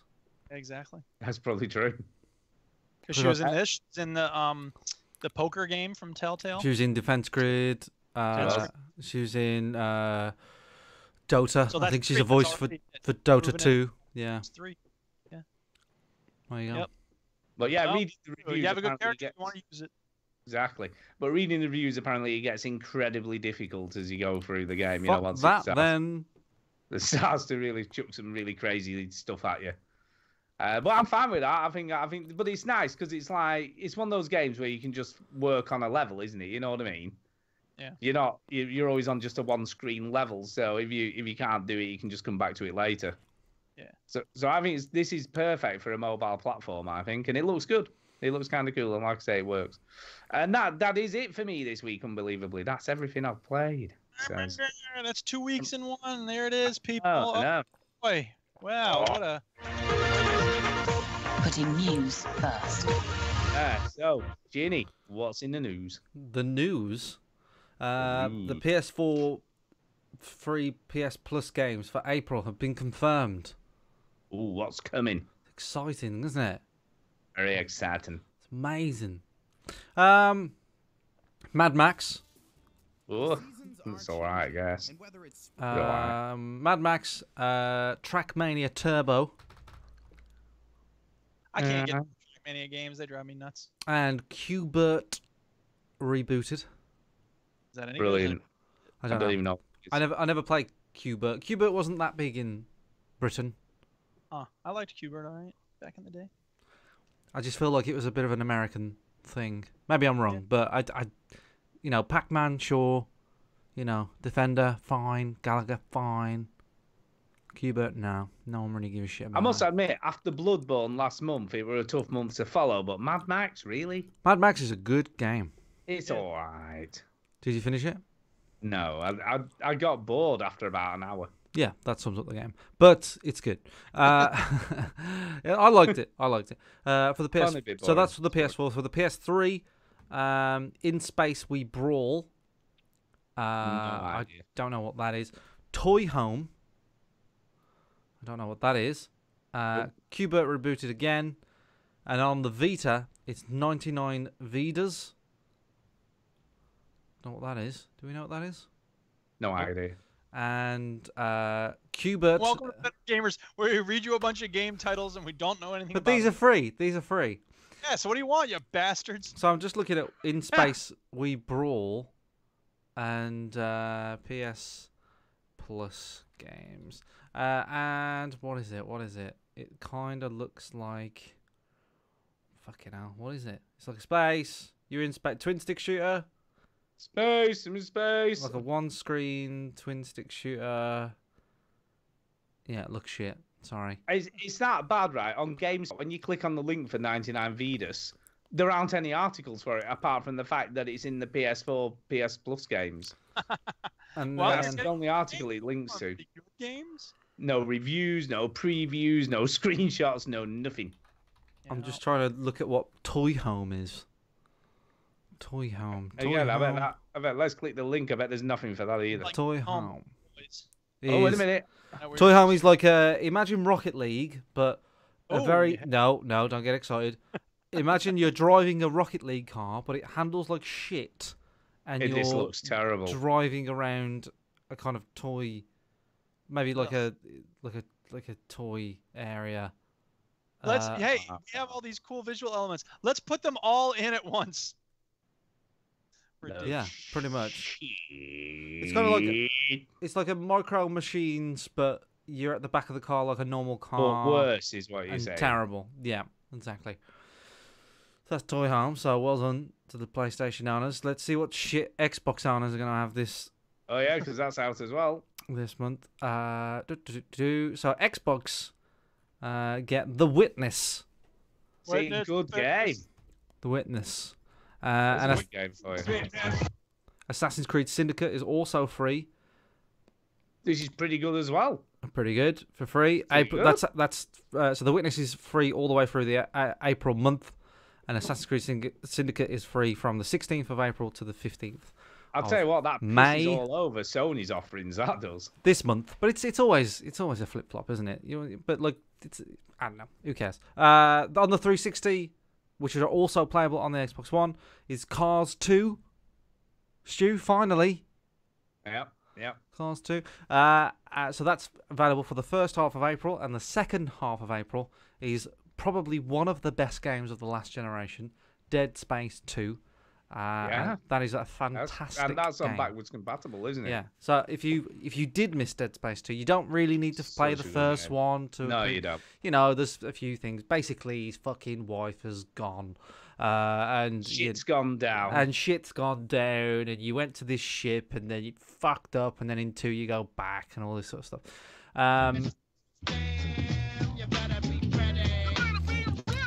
So if it is a game that sort of escaped you, this is a really good chance to play it again, and one of the best openings to a game I've played. It is awesome. I love Dead Space 2 and Dead Space for that matter. Yeah, 1 and 2 are fantastic. So that's that. Other news: third-party Switch docks bricking consoles apparently. So if you have been buying one of these dodgy Nico docks and stuff. So anyway, yes. Sean G says his 80-hour Zelda Breath of the Wild save no longer exists, along with other contents of his Nintendo Switch, after the system's recent 5.0 firmware update met his Nico portable docking kit. Sean had been using the popular third-party hardware for months before the update, which went live on March the 12th. The Nico kit is a handy, cheaper alternative to the official $90 dock. Unlike that official dock, it lets Switch owners look at their console screens while it charges and packs up really small. I don't know. It's a weird way of saying that. Console screens while it charges, and it packs up really small. So I'm assuming it's easy to take around with you, I'm guessing. Right, I see. I don't know, that's really crap grammar to be Yes, thank you. In October, when the Nico dock first came out, Kotaku's Mike Fahey reported that while it contains everything needed to connect a Switch to a television, several visitors to the Switch Reddit have warned that the dock has busted the USB-C port on their consoles, rendering them unable to charge. In an AMA, a Nico rep responded that they are only aware of one instant of this. Now the Nico Switch dock users are reporting other problems. Brick switches. Sean says that he's been using these docks since last October, but it wasn't until he updated his Switch firmware to the 5.0 version, and it started bugging out after receiving several error messages. Sean says his Switch stopped turning on at all. On Reddit and on the Nintendo forums, some third-party Switch stock owners are warning each other of bricked Switches after a recent update. So it's not just Nyko, but some report problems with the Fast Snail docking kit and others as well. So if you have a third-party docking kit for your Switch, be wary about updating the firmware and maybe just use the normal one. I don't. I use the one that Nintendo provided. I don't really. If I'm playing it, I don't play my Switch. Is what I'm saying. But there you go. Never mind. Yes. So be careful of that. Fortnite is a video game that the kids like. The mobile version now has a notification on there that it warns people not to play in classes. What? So, yeah, Fortnite mobile portability has proven destructive in classrooms around the world, with some teachers struggling to keep their students' attention from the Battle Royale game. Sorry. Yeah, okay, sorry, go ahead. It seems did you mean it meant sort of playing in the character classes, did you think, in the game? No. I guess I'll say it because we've broken it. This is not specific to Fortnite. The students in my school all have Chromebooks. They're supposedly using them for schoolwork, taking notes, doing assignments. Some of them are looking at YouTube clips. Some of them are, on Facebook or whatever. Some of them are playing video games. Well, of course they are. Once the distraction's there, of course they're doing that. So the point is, we have to approach this as a society to get the kids to care about school and not say, the manufacturers have a responsibility too, but it's not specific to video games at all. You see, it's interesting because obviously Millie's school, they're not allowed the mobile phones in class. If they get caught with a mobile phone, it gets confiscated and they phone the parents and you have to go in and pick it up. Yeah. So that's the way it works. My niece and nephew school, they hand them in when they arrive at school. Yeah, so they're not allowed. But you don't have any freedom. You need more freedom. You don't have any guns. You don't have any freedom to get sick and die. You don't have freedom to use your cell phones. Yeah, there's none of that in the UK. But Millie got an Apple Watch at Christmas. Oh my God. She's playing Fortnite? No, she can't play Fortnite on it, but she can send texts and stuff on it without the teacher knowing. So, or she can check social media. But luckily, most kids don't have one, and some of them do. But most people aren't messing with their phone, so she doesn't have that much to check. But she can send text with it, so she will send me text during the day when she's not supposed to be doing. Oh, you're raising the delinquent. I know. So the distraction is still there. By playing a way out, so you're training her in great, man. I am. I'm teaching her how to swear and say the phrases like "motherfucker." Yeah. Which is in the game. But yeah, she's quite sensible though, thankfully. But like I say, at Millie's school, they don't allow mobile phones anyway. Yeah, well, aren't y'all just not like that American freedom for everything bollocks? Yeah. Anyway, America and Britain are different. Whoopie-doo. Right, go on. It seems that the developer Epic has caught on because now the game says something about this hilarious situation. Oh, it's hilarious. As shared by Fortnite community manager KL Smith, Fortnite Mobile can now show you the following loading message, and it's a unicorn on a cloud, and it says, it's very small, Mr. Hillman says stop playing in class. Yeah, that game we spent a lot of time and money to addict you to? Don't be addicted to it, kids. Yeah, not in class anyway. You're fine outside of class, but in class, don't do it. Your heroin addiction when it's time to be straight. Yeah. Blah, blah, blah. Anyway, that was barely news. I can't believe we talked about it so fucking long. Dumb. Well, it's because you have a teacher on the podcast. Yeah, I suppose so. Anyway, Sea of Thieves, fastest selling first-party new IP of this generation, says Microsoft. But of course they would say that because they fucking need it. They can. Sea of Thieves is doing rather well for Microsoft. Sea of Thieves passed 1 million players on launch day, and now the game has 2 million players. This makes it, quote, the fastest-selling first-party new IP, which is, it's like, how long does that take? The fastest-selling new first-party IP that starts with S and ends with S of this generation, according to Microsoft. It is worth noting it's also the fastest-selling IP of this generation that starts with S and ending with S that also has the word thieves and sea in it and has pirates in it. Out of all those games, it's number 1, everyone. Yes, but this doesn't include the Game Pass as well. So blah blah blah blah blah. The game is also the quote best-selling first-party title unquote on Windows 10, which is like saying this is the best, I don't know, piece of paper in this room. It's nothing. This phone that I'm holding is the best phone within a 3 centimeter radius of it. The game, yeah, it has been streamed more than by 100,000 players, resulting in over 10 million hours watched in the last week. That is pretty good, I will admit. Microsoft also noted 500,000, quote, new Xbox Live friendships, unquote, were formed. And 400,000 players joined an Xbox club to find players to join in Sea of Thieves. Some of those friendships used the N-word and talked about how their mom are good at certain activities. So that's how good friendships start these days. It's nice, isn't lovely, it? Lovely. Remember when we became friends and I told your mom that she could suck a dick? You know, remember that? Yeah, your mum. Yeah, the game didn't go off without a hitch, as it's been plagued with various bugs as well as server connection issues since its release on the 20th of March. Sea of Thieves went offline yesterday. This was written on the 28th of March to fix problems with missing items, and a new game that was released. In the process, the team has had temporarily disabled achievements in order for the servers to cope.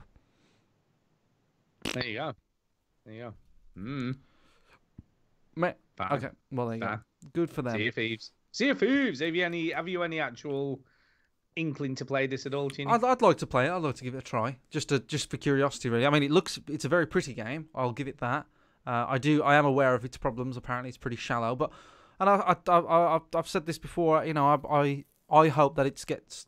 I kind of feel like everybody that talks about it is full of shit because I don't really trust Microsoft. Even though I prefer the Xbox out of the PlayStation. I don't trust Microsoft. But I don't trust a fucking single thing that Microsoft say because they're so good at selling shit. You know what I mean? So they're so good at, you know, they're so polished with their sales pitch that I just don't trust them. So whenever they say something nice or whenever they like big up a game, I just don't trust. I feel like that people are getting paid or it's kind of like swayed in some way. So I don't trust them. Is it different from any other game developer or company? I suppose like I sort of sense that the fanship for this game is false. I don't know why. I think it's complete bollocks that I've made up. But every time I hear people talk and get excited about Sea of Thieves, I feel like they're just being like they're either desperate for an Xbox exclusive, or they're lying to themselves, or their mom didn't hug them when they were little. I have no idea. But I don't believe them, you know. And I haven't played it, but I hope in a year's time maybe that it's. The thing is, I want Rare to succeed because you know they're a good developer and they've done stuff. I'm glad that Rare I've been given the chance to do something different. I'm glad that it has had some success, but I mean it's had a lot of Microsoft money shoved up its arse, but at least it's done well. But anyway, despite not being an ultra competitive game, cheaters have nonetheless started appearing in Sea of Thieves. Sea of Thieves does not exactly strike me as a game. This is article, I'm not just reading this off the top of my head, where cheaters would be willing willing to spend time and money in order to gain an unfair advantage over others. Yes, PvP makes a significant part for the experience, but losing a fight is not as big of a deal as it is in other persistent games. Yet, somehow, hackers have found a way to break the game and ruin others' fun. Likely because, I don't know, fuck it. As reported by Windows Central, you know, Windows Central, what we're all reading, Sea of Thieves cheating program already exists. The program shown in screenshots looks similar to what you might see being used in PUBG or even a classic Call of Duty hacker on the PC. The hack offers auto aims that lock onto players' heads, sees through walls. Other typical hacker advantages are, the cheats also reveal chests through distance and through walls, just in case there are advantages. Blah, blah, blah, blah. There's hackers. The game has hackers. It's not that shocking, to be honest. No, it is. It isn't. You believe that? I know. Amazing. Blah, blah, blah, blah, blah. Red Faction Guerrilla is a game that nobody has wondered where it is. No one wants it. No one has asked about it. What do you mean? It's a good game. It was a really good game when it came out. And I heard you mention it every week on the show.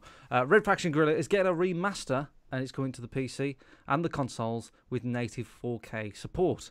THQ Nordic, which isn't the original THQ, but it kind of is because they got bought out. It's a fucking shitstorm. Announced that Red Faction Guerrilla is an IP that's just sitting there and they need free money. So they're going to remaster it on the PC, PlayStation 4, and the Xbox One. I mean, this was the closest thing to Playground of Destruction, weren't it? You know what I'm saying? Yeah, I know. I got no feelings about it. I got it was cool. No, I don't care. But what I do care about whole buildings up and stuff. One of the best games of the last fucking great. Well done. One of the best games of the last generation that I've already talked about, Dead Space 2. No, it isn't GTA 4. No, it isn't Red Dead Redemption. One of the best games of the last generation is Mark of the Ninja. So, Mark of the Ninja was released, has been announced to be coming out on the Switch, but it's also coming out on the PC, PlayStation 4, and Xbox One, because it's one of the very few games that isn't backwards compatible on the Xbox, which is shocking. But now you know why, because they're remaking it. The game's fucking brilliant. It's basically Batman Arkham Asylum in 2D. It's fucking great. It gets more difficult as it goes on. A decent story. The fucking game's great. Just fucking buy it if you haven't played it. I really don't know how much this will benefit from 4K, if I'm being honest, though. It's not exactly a graphical powerhouse. The art in this game is... Sorry, Duke, I'll cut you off. No, it's all about the playing it again. It's not about but it's like they might as well do it while they're there, I think. Yeah. But and I guess it probably doesn't tax the system that much to be in 4K on this. But the art in this game is very nice, so why not? Mark of the Ninja, great game. It was one of your favourite games ever, this, Chinny, weren't it? Yes, it was. And if you like Batman, if you like, I don't know, Shinobi back in the day, if you like, it's a true stealth game. If you like Splinter Cell. You know, this is a game where you have to, and you can be seen. You know, it's not the end of the game. If you are seen, you can get out of it. It's great. If you have a slight interest in it, buy it. And if you didn't like it, I'll give you your fucking money back. And no Perfect for the Switch, by the way. Fire Zero on YouTube says, "Are you actual veterans?" No. Every start of every show we say we are not veterans of the military kind. Veterans. We are gaming veterans. Gaming veterans of the video. Also in the chat, Dat Newbrecker referred to Duke as gobshiting American lad. So I Too much. I don't think there's any need for that, is there? So it's okay. I banned him, so it doesn't matter. But yeah, he's always been coming into the stream. He's been coming into the stream for a while, and he's always a little bit like slightly offensive. He's a bit leery. Slightly offensive. You know, I expect someone whose name is Noob Wrecker yes. and who brought out the Harambe meme again. 2012 called. They want their goddamn internet joke back. Indeed, you do. Anyway, that's all the news. Is that it? We done? We're done. Yeah. Yeah. Right, we should do. What do we?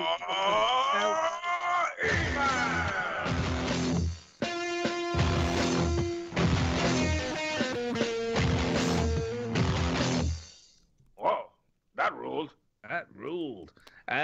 Yes. So emails. I've got one that actually came through. Before we start the emails, my brother has sent in a quiz. Ooh, quiz. The thing is, it's a PowerPoint. Oh, how's that gonna work?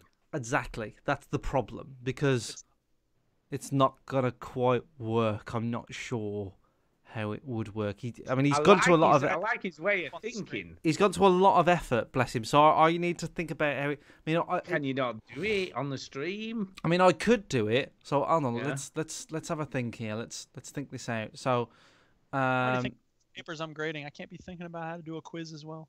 Yeah, not the PowerPoint quiz. So is it? I'm guessing that these are photo questions. I don't know, but everything you say is a question. I don't know. Wait. So it's basically catchphrase. All right, I like that. I'll tell you what, I'm impressed with your brother. I like it. I guess it'll just be after me being Duke, and you'll have to be the quizmaster then. Yes, that's the way it's gonna work. Okay then. But I have to tab out, and I have to do all sorts of weird shit. So read out the only email you have, Stu. I'll read the only email I have, and then you can do that. Right, Go. are you ready? Yes.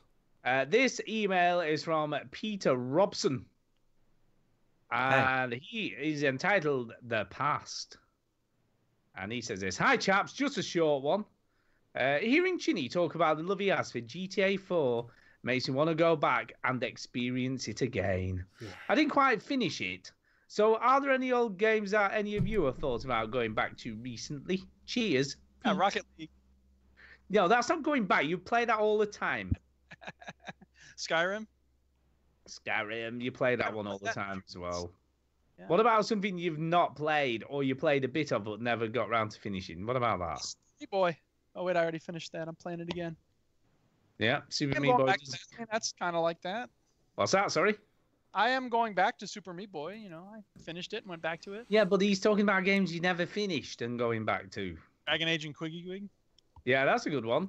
But you're not planning on going back to that, though, are you? I am. I have it on my Steam. I'm going to play it. I just, other stuff keeps coming up and it's better.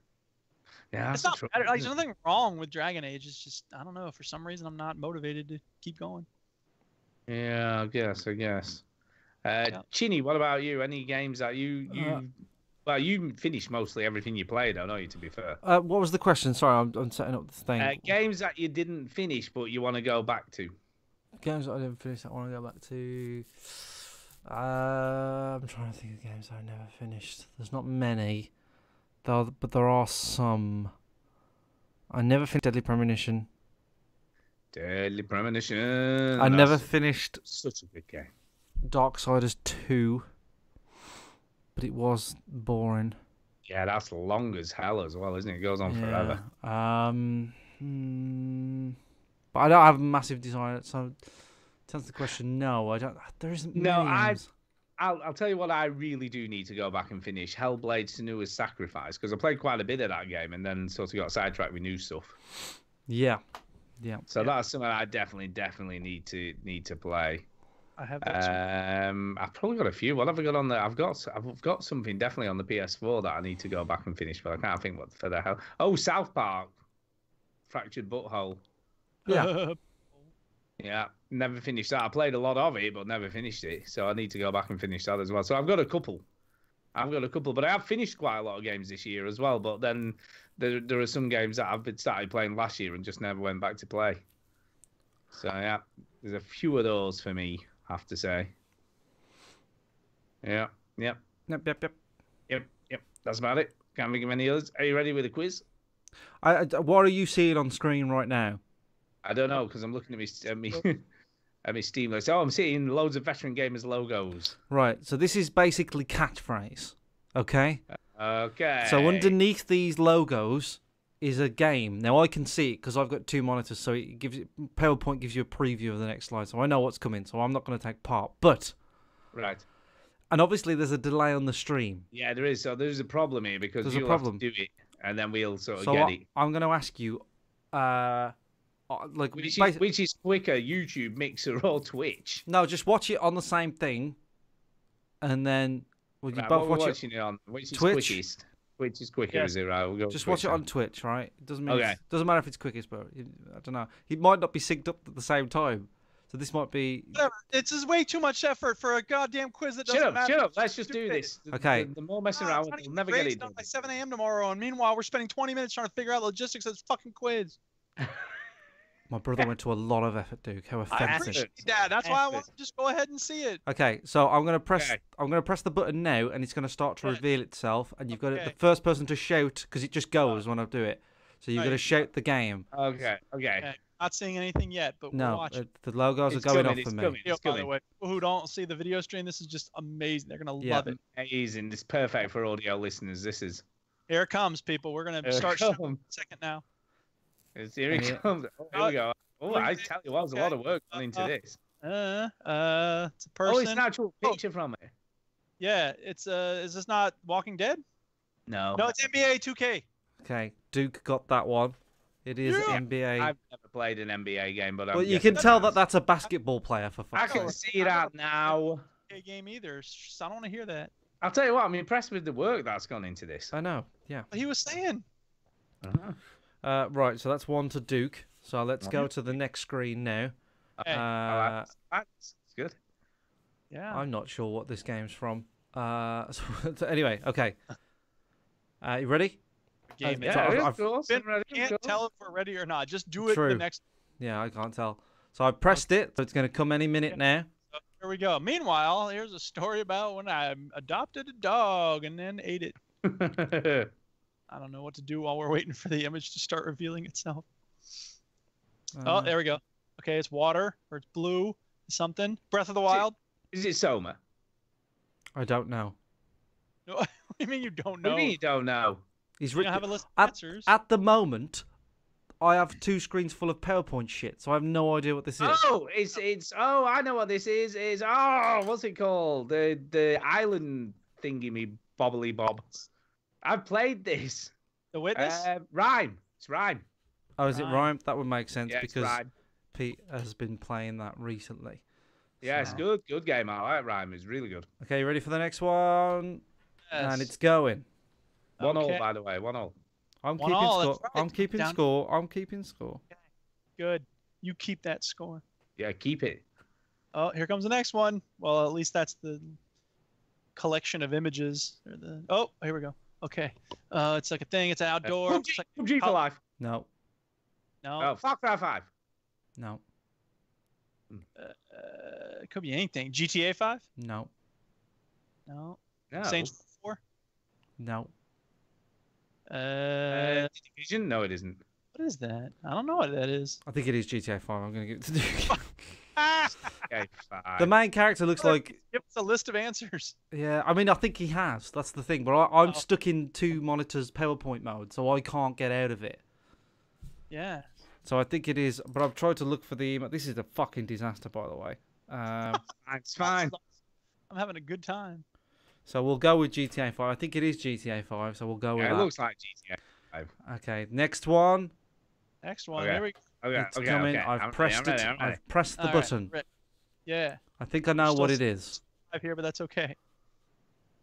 Yep. So it's coming for me. It's Okay. It's exciting stuff, isn't it? Yeah, I know, right? This is exciting stuff.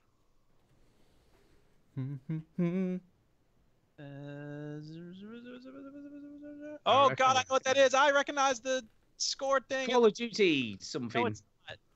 No. Is that Battlefront? No. No. Oh, dang it. I don't know. I can't Is it remember. Battlefield 4? I do recognize No. that, but I can't. I don't know. Wow, come on. It's a first-person shooter, military, Counter-Strike. modern day. Yeah, I don't know. It's Call of multiplayer Duty. only. It's recent. That's CS:GO? No. It's not CS. Drop the diffuser. It's not Rainbow called... Six Siege? Yes, it is. Rainbow I like Six Siege. someone to put it in the chat, though. Yeah. You fucking cheater. Why not? Okay. Are we ready for the next one? Yeah, of course. going. Of course. I think I know what this is. I'm not 100% sure. But All right, here we go. describe what you're seeing. That's better for the audio listeners. Describe what you see. I know, yeah, that's the trouble. Well, I've been just shouting out random Just stuff. fucking you know, to describe be what you fair. see. That's not what he I'm said. seeing like stuff, a scoreboard, Trees. gun. There's a gun. Yeah. There's a first-person thing. Score at the top. No, that's a. Halo. Halo. No, it isn't. Oh, it's not Halo.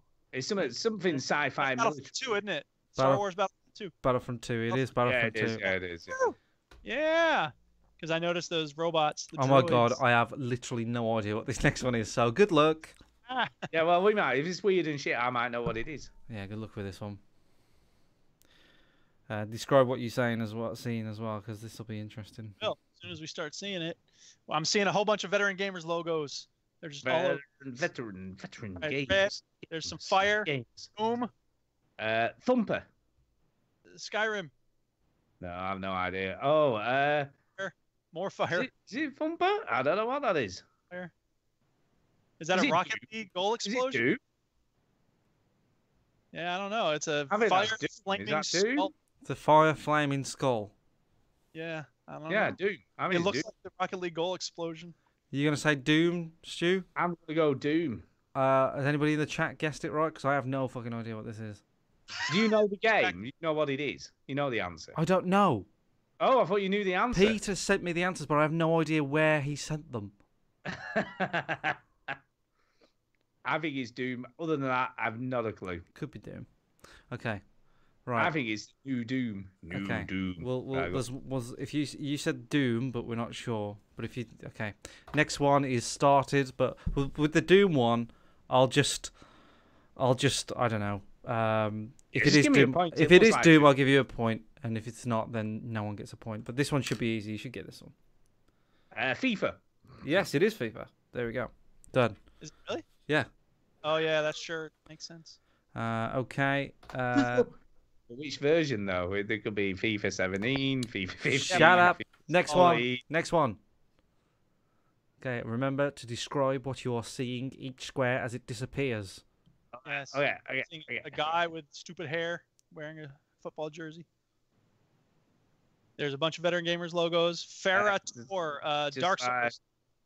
There's something rough looking. For Honor. Dark Souls. No. No, it's a whole bunch of the Sub-Zero. Oh, Mortal Kombat. Mortal Kombat it is. Is it? God, you'd think it's some sort of medieval RPG, wouldn't you? And there it is. The game. It's game over. There's my brother on the screen there. So there you go. That's the end of the quiz. All right. Thank you for making that quiz. There was a lot of love in that. So the thing is, if the answer was Doom, Shu. Yeah. It would be a draw. What? Oh, it wasn't Doom, huh? But I don't know if it is or if it isn't. No idea. Let's just say it is. Who cares? They don't need to draw. Yeah, let's say it is. Fine. So what was the actual score then? So at the moment it's 4-3. I'm going to get the actual answers. So yeah, I'll text Pete and get the actual answers of the thing. That's pretty good. That was pretty good. The answers to the PowerPoint quiz. But I know that was good. There's if you're an audio listener, the last 10 minutes has been awful. Rubbish. But to be fair, the people in the chat enjoyed it as well. People in the chat enjoyed it. Are there any more emails? Yes. Yeah, there must be. Yeah, Chini's got them. Yes, I will go through them as quick as possible, Duke, because I know you've got other things to do. What? No. Right. Okay. Sorry. I almost ended the stream. This is all go. Peter's throwing me off. This is what Pete does. He just causes a tornado everywhere he goes. Tornado. Right. Go on. Come on. Emails. I'm still trying to find them. Emails. Yeah. No. We need to get that sorted out. I'll send a direct message to Mr. Webster while you're reading. Speak pipes in the meantime. Yeah. You do that. Speak Pipe. It's the way to leave a message for us. All right. So this is from Derek Signs, and it is, how long is this? 1 minute 30 seconds. Let's have a listen. All right, boys. Let's get with the program. Wang dang doo dang, wang dang doo dang. Hey now, Veteran Gamers. It's Derek Signs again, and after listening to last week's show where Chinny talked about people listening to the recommendations of various things by the Veteran Gamers, I thought I'd give you a few recommendations of my own, and they're all TV comedy programs. And the first one is called A Touch of Cloth, which stars John Hannah as Detective Jack Cloth. And it's basically a parody of the modern police dramas, and it's quite amusing, I think. And secondly is Detectorists, which is a program with Mackenzie Crook and Toby Jones, and it's quite a warm-hearted comedy, but I enjoyed it quite a lot. And finally, a bit more acerbic and biting. It's one people might already know called The Larry Sanders Show, and that's starring the late Gary Shandling. And it's probably one of my, or possibly is my favorite American comedy of the 1990s, maybe alongside Seinfeld. But all of them are available on DVD, or your old pal Cody might be able to help you out if you are so inclined. But other than that, I just say keep on laughing and, of course, keep on gaming.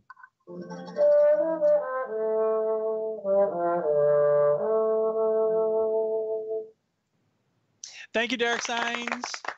Good recommendation. I've heard that. The Duchess and I are watching Comedians in Cars Getting Coffee, which is the series Jerry Seinfeld has where he drives around in cool cars. And very good. Yeah, it is good. We had just watched the one with Gary Shandling, and it made me want to know more about that show he did. So I've always liked Gary Shandling. I think he's a funny guy. So yeah, and it was funny because that episode they used a kvetchometer. Kvetch is a Yiddish word meaning complain about something, and so every time he talked about how he wasn't feeling well, they would go ding and add another number on the screen. And I've started using that, so whenever I start complaining, the Duchess will go ding as a way to indicate, hey, you're being a kvetch. There you go. Pipes. Do you have anything else? I don't think so. Not speak pipe wise. Not comedy related, but we've been watching Flint Town recently. That's pretty good. Oh, I want to see that. It's about the water crisis and stuff. Yeah. Yeah, no one cares about that, right? Emails. Okay. Yeah, we already heard that. Yeah, blah blah blah. Yeah, go on. So we got an email on Monday from Sir Dave Man Elite. Brilliant name. I like it. Hello, veteran gamers. Hello. Shut the fuck up. Thanks to you all doing the podcast. I've been listening for about a year now. I secretly listen to the podcast at work as a welder. Secretly. Watch out! Your boss is behind you. Oh, breaking the law.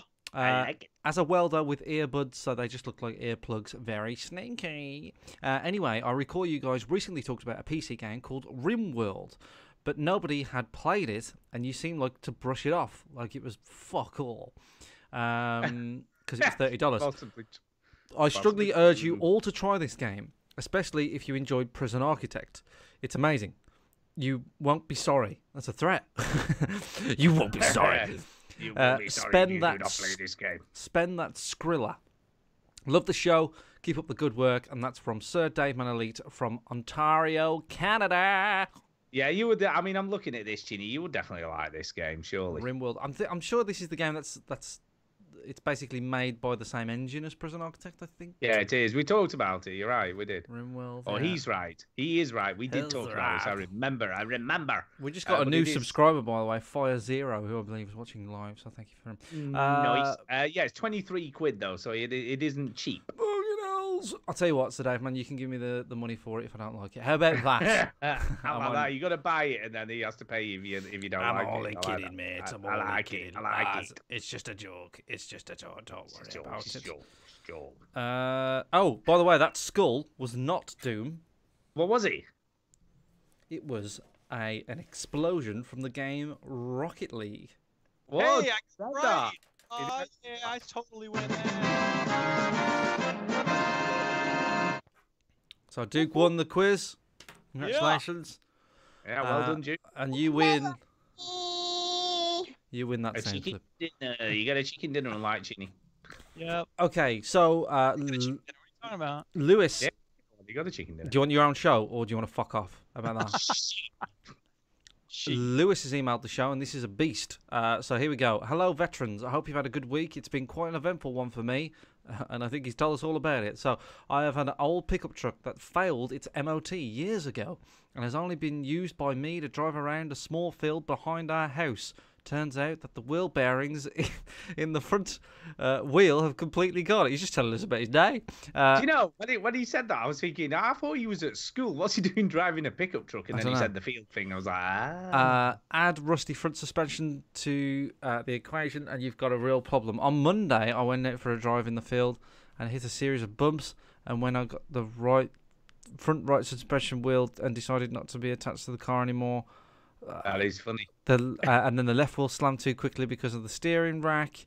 Oops. Had been wrenched. Okay. The car hit a large dip in the ground and rolled over to the roof. Luckily, I was wearing a seatbelt. Oh, that is pretty bad. I thought that was going to be it just skidded to a halt. Luckily, I was wearing my seatbelt and I was only left hanging upside down for a while after the crash to get my bearings back. Let me tell you, it was not a nice feeling being upside down on the roof, covered in glass from the windscreen, and trying to open the door from a situation resembling a Jason Bourne film. So while that's been mended, I've lots to do. Time to play games. I've been using the trial for the Game Pass on the Xbox, and I've been playing many games. I won't mention them all, but Sea of Thieves turned out to be very good, but only after a few hours it got a bit repetitive. In my opinion, it should be about a £20 game for what it is. But it was still fun. I've also desperate to play Far Cry 5, but I can't afford it. So what did I do? I bought Far Cry 4 instead because it was on offer. It's the same game, so. Pretty much. It was a great game, and I'm really enjoying it so far. I have high hopes for Far Cry 5 next year when it's a little bit cheaper. The last game I'll talk about is Mad Max. This is a game from the people who made Just Cause, and it's fantastic. You can cover your car in spikes and add flamethrowers to the sides of it. Fantastic. That got me thinking. In a Mad Max style post-apocalyptic world, you'd need to use your car to survive. Duke would be done for because he has an electric thing. But what cars do you drive, and what would you do to them in a post-apocalyptic world? Anyway, I'll get back to fixing the steering rack back into place and leave you to get on with the show. Bye for now, Lewis. Well, that's a good question because I'm what very car do you boring. have? I'm very boring and very sensible because I have a Honda Civic. I have a half a Duke car because I have a Honda Civic hybrid. So mine's half electric, half petrol. Yeah. So it's very, very sensible. Does like nearly 50 miles to the gallon. It's not particularly fast.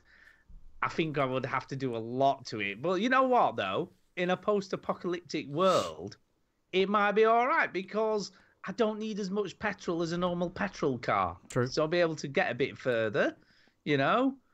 And it's reliable because it's a Honda, so it might last all right, you know? It might sort of survive where other cars that are a bit crappier break down. Mine would still be going. You know what I mean? So there is that to be said for having a Honda. He's right about Duke, though. Duke could be fucked, wouldn't he? Because once the power station stopped working and stuff, he won't be able to charge his car up anymore. He's done. Well, we could set up our own solar grid. Don't be silly. Yeah, don't be silly, Duke. It's petrol and cannibals. That's all it is. That's it. I drive. No way anything alternative could show up. No. I drive a Skoda Octavia, and what I would do to it is I would like cut up a load of sheep and lambs and stuff, and like stick their heads onto the Skoda, just so people would look at it and go, "I'm not gonna fuck with that guy." And inside the car, I'd be like, "Thank God they're not fucking with me." I just look like a psychopath, basically. Yeah. And people wouldn't know what to do with me. So, yeah, there you go. Do you know? Right. Just let me ask you just a quick question. If you're listening to the radio one day and it goes, "Oh, zombie apocalypse is happening," yeah, right? What would be the first thing you would do? I'll probably. So it's happening. You've just heard the report on the radio. Now, Chinny, what would you do? I'd probably just like check my phone just to see if it's real. Right. Wouldn't you though? Like you just assume it's a prank, wouldn't you? Happened. They thought there was a bomb going off. Yeah, today will be bad because it is April the 1st, so that would probably be a bad day for that to happen. But on another day other than April the 1st. Yeah, but I'd still check if it's real. I'd be like, really? Yeah. Like the first thing, right. If I see something on the news, it's big. I'll be like, I'll go on my phone and check. So right, it's real. What would you do? I'd probably just go on Reddit and just go on my phone for a bit.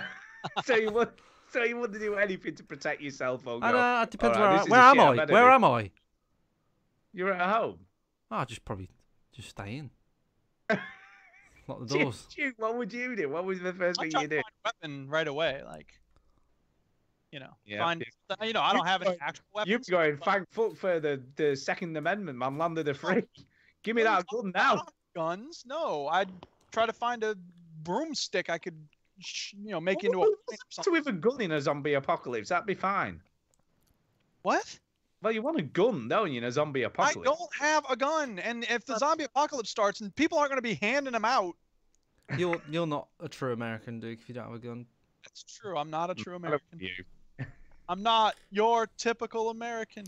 Good luck with surviving the zombie apocalypse with a broomstick, by the way. Anyway. Do you know what I do? Sorry, not what I do. You know what I do?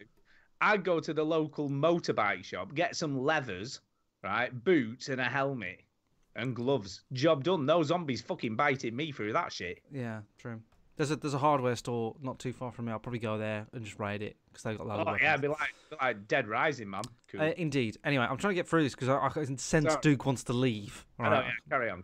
Sorry. Lewis also messaged again Just thought I'd say I'm okay after the crash, only a few cuts, and that windscreen smash because it's already had some cracks in it. I did wonder that, by the way. I was thinking, I'm hoping he's okay. But it sounded okay. So he's fine. The roof, he's fine. Very glad to hear that, to be honest. If this is what it's like being upside down in a crash, then I don't know how the GTA characters put up with it. Bye for now. So, if anybody's concerned about Lewis's health and well-being, he's okay. He's fine. He's fine. That's good. Good to hear. And then we have... Oh yeah, no, you've read that one. That's it. That's all the emails. Is that it? You've read the one from Peter Robson. Yeah. I have. Yeah. That's it. Job done. It's time for a shout out. Hey! Yeah. Well, I'll go first because I've got to shout out Chris. For doing such a great job last week. So thank you, Chris. And did a good job. Played plenty of games. I like that. So something a bit different.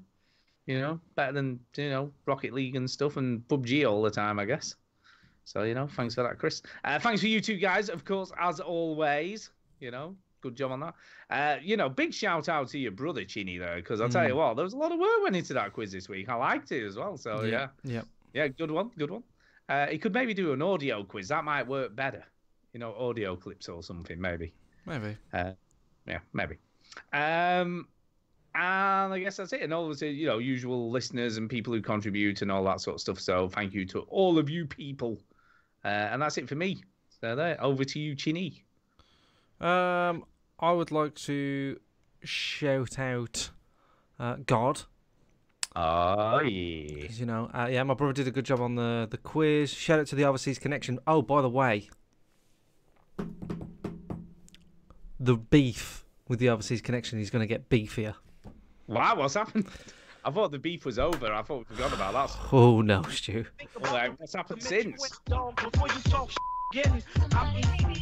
I went onto the show, which would be... Oh, shit. It'll be last week by the time this show is released. I went on the show last week, and,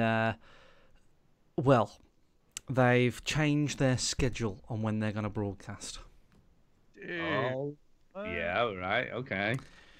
And, it looks like we're going to find out who our true listeners are. You're joking? They're going for Sunday nights? What the fuck? Yeah. What the fuck? So it's going to be mad beef. Wow. I mean, I if, in all honesty, I don't give a fuck. But that's not fun to listen to, so fuck them. Where the fuck you ever sit again? And where your peeps gon' live again if we beat you? Fuck the Overseas Connection. How dare they? Now, fuck them. Hey, cause I'm all decent. All this hate ain't recent. I mean, fucking who did he think they are? Who the fuck do they think they are? Ridiculous. Seriously? So I went on there and I said, look, guys, look. I understand you want to lech off our listeners and we're the best, blah, blah, blah. And like, oh my God, you guys are so great. I was like, I get that, I understand that. But this ain't fucking on. Do you know what I mean? This ain't on. And they said, you know what they said? They said Stu is a massive pussy. That's what they said. What? Yeah. Oh, snap. I'll tell you what, I'm seeing that bongo in a few weeks. There's going to be fucking trouble going down, I'm telling you. And it's got nothing to do with the fact that Sunday's probably the best night because no one really goes out on a Sunday night. Nothing to do with that. It's just that they just want to beef with us, man. So whose idea was this? Who's responsible over at the Overseas Connection? Well, I'm not going to say names, but it rhymes. Name names, man. Name some names. It rhymes with Bleg Papacy. Oh, him. Yeah. Ugh. Yeah. Should have known. Should have fucking known. Bastards. But I don't know what to say. Don't know what to say anymore. It's just we're just gonna have to sort them out, Stu. Yeah. Oh well. Anyway, we'll see the person we need to see soon, so we'll sort that shit down. Anyway, that's me. Done. That's it. Duke, over to you. Yeah, I'll shout out Defoe for the offer of co-op in Far Cry 5. Sorry, dude, it's just not my thing, but maybe I'll play some co-op with you in some other game. What about The Division? I would play co-op in that because, I've already done the story. Black Eye Boy gave me Mushroom 11 back in the day, and he just gave me Prismata, which is very nice of him. It's not a game he got in a bundle, which I thought at first because it's not a cheap game, but he really likes it a lot, so he wanted to share the love like I did with Rust. So thank you. That's very nice of you, dude. And yeah, everyone listening, and Antonio, we're gonna do that interview at some point. And yeah, Chris was cool for coming on. And Stu, you need to pick a better joke, man. Oh, you guys play the same thing every week. Wah. Not cute. It's not a joke. It's a fact. Before Kinda. Today, you said it was a joke. Yeah, it was a joke. But anyway, you played Far Cry 5 this week. What's the matter with you? That's new. Are we done? We're done. All right. Thanks for listening, everybody.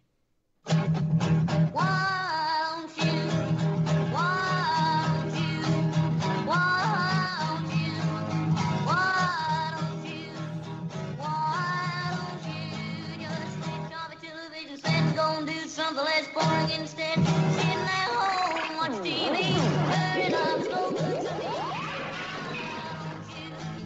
Why don't you?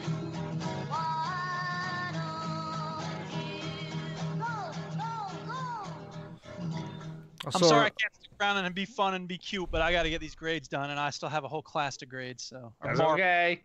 So sorry. Thanks for listening, everybody, and thank you. Bye. Weekend. Bye, dude. Bye. I saw a play this week. You did? What play did you see? The play that goes wrong. The play that goes wrong? You haven't heard of the play that goes wrong? Nope. It's fucking great. Is it? It's I laughed like solid. It's so funny. All right. I would definitely recommend it, Stuart. The play that goes wrong. The play that goes wrong. It's brilliant. Imagine a play, but everything goes wrong. Right. Like, I'm guessing it's a comedy. It's a comedy, yeah. Like people don't hit their marks. They don't say the right lines, or they get caught behind, or the set falls down, or all sorts of stuff. It's so funny. Right, okay. Brilliant. It's one of the best things I've seen. I loved it so much. I could watch it again. It's so funny. Oh, after all, I've never heard of it. They were they had some success. Like they did some tours and stuff about 3-4 years ago. Then they were in London. I think they went on Britain's Got Talent, and that sort of blew them up a bit. And then they were in London, and when J.J. Abrams was making Star Wars in London, he saw it, and he said it was one of the best things he'd ever seen. And he took it to Broadway in America, and now it's on Broadway. And and it sold out like really quickly. When I ordered it, I bought it in September last year, and it sold out like, almost immediately. Well, yeah, it's got the Olivier Award for Best New Comedy. Yeah, apparently. it's fantastic, Stu. I highly recommend it. It's so good. I'm guessing there's a lot of visual humour then. Yeah, it's like, so for example, I mean, this is how it starts, right? So the announcer guy comes on before the play starts, and it's just like a standard murder mystery play.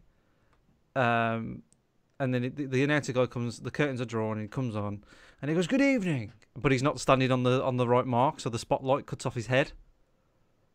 Right, and he's like, he doesn't know why everybody's laughing. Lily steps forward, and he goes, "Good evening," and and then he just talks about like, so it's basically just a pretend play, and things like there's a dead body there, and they accidentally step on his hand, and he shouts, and they react to it, but they can't do anything about it and stuff. So it's very funny. It's very funny. Yeah, it's on at Manchester Opera House in June. Yeah, if there's tickets, I would recommend it. Yeah, it's not, unfortunately, it's not the best time of year, is it? With Mildred doing all her exams and stuff. 30th of June. Is that a full name, Mildred? No, we just call her that when we're taking the mickey out of her. Oh, right, okay. No, it's just Millie, but we do take the piss. Yeah. Mildred! Mildred? What are you doing, Mildred? Mildred? Mildred, could be a coffee, would you? All right, general ticket £16 plus £4. It's not that bad, actually. I would. If you don't like it, Stu, I'll fucking give you the money back. How about that? That's funny. It's so fucking good. It's so good. Well, the seat's available. Well, there you go. It was 35 quid for me. Let's have a look. Oh, there's a stage. Oh, we're still streaming everyone, so people can still hear us. Oh, I see one's available. Oh, I get you. It's really good. Do you want to take Kay and Millie out? Like it's fun fun for any age. It's you know, it's nothing. It's not violent or anything. It's just funny. It's just funny stuff. I see. No, it's pretty good. It looks pretty good. It's great. Right, I'll have a look at it. Apparently they do Peter Pan Goes Wrong as well. Right. So they do the Peter Pan play, but obviously everything goes wrong doing that. Right. So they do different ones then. It's not always the same. That was the only one. two that I know of. So, but they're doing another show in Birmingham, and they make a movie. It's all like improv stuff, and they make a movie from suggestions, and they have to come up with stuff. But I'm not a massive fan of improv, but yeah, there you go. Right. There you go. So, good God. Yeah, it depends where you sit. Yeah. Did they have an unemployed ticket price? That's funny. Which is £30 plus £2.90 fee. Yeah. It was 35 for me, but I was quite close. Right, I see. If you have right at the back at the side, that's where it's cheapest. Yeah. Yeah. I would recommend a seat where you could see the whole stage, because sometimes you can't. Like, sometimes you need to see the whole stage. Because sometimes, like, the dialogue going on at this part of the stage, but it's the other side of the stage where it's actually, like, what you're supposed to be looking at, because that's where the comedy is or something. Right. So it's funny.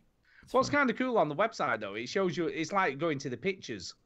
It actually shows you which seats are available. Have you never bought tickets from a theatre before? No, I'm normally used to Ticketmaster, aren't you? Where you just allocated some. Yeah, but sometimes you can still pick them on Ticketmaster as well. Yeah, not very often though. It's not very often that you can do that. Yeah. So, but there you go. I would recommend it, mate. It's very good. Very good night. Right. Oh, I might look at that then. Yeah. Okie dokie, mate. All right. What I'll do. I'm going to stop the stream now. So yeah, that's fine. What I'll do is I need to talk to you during the week when it's not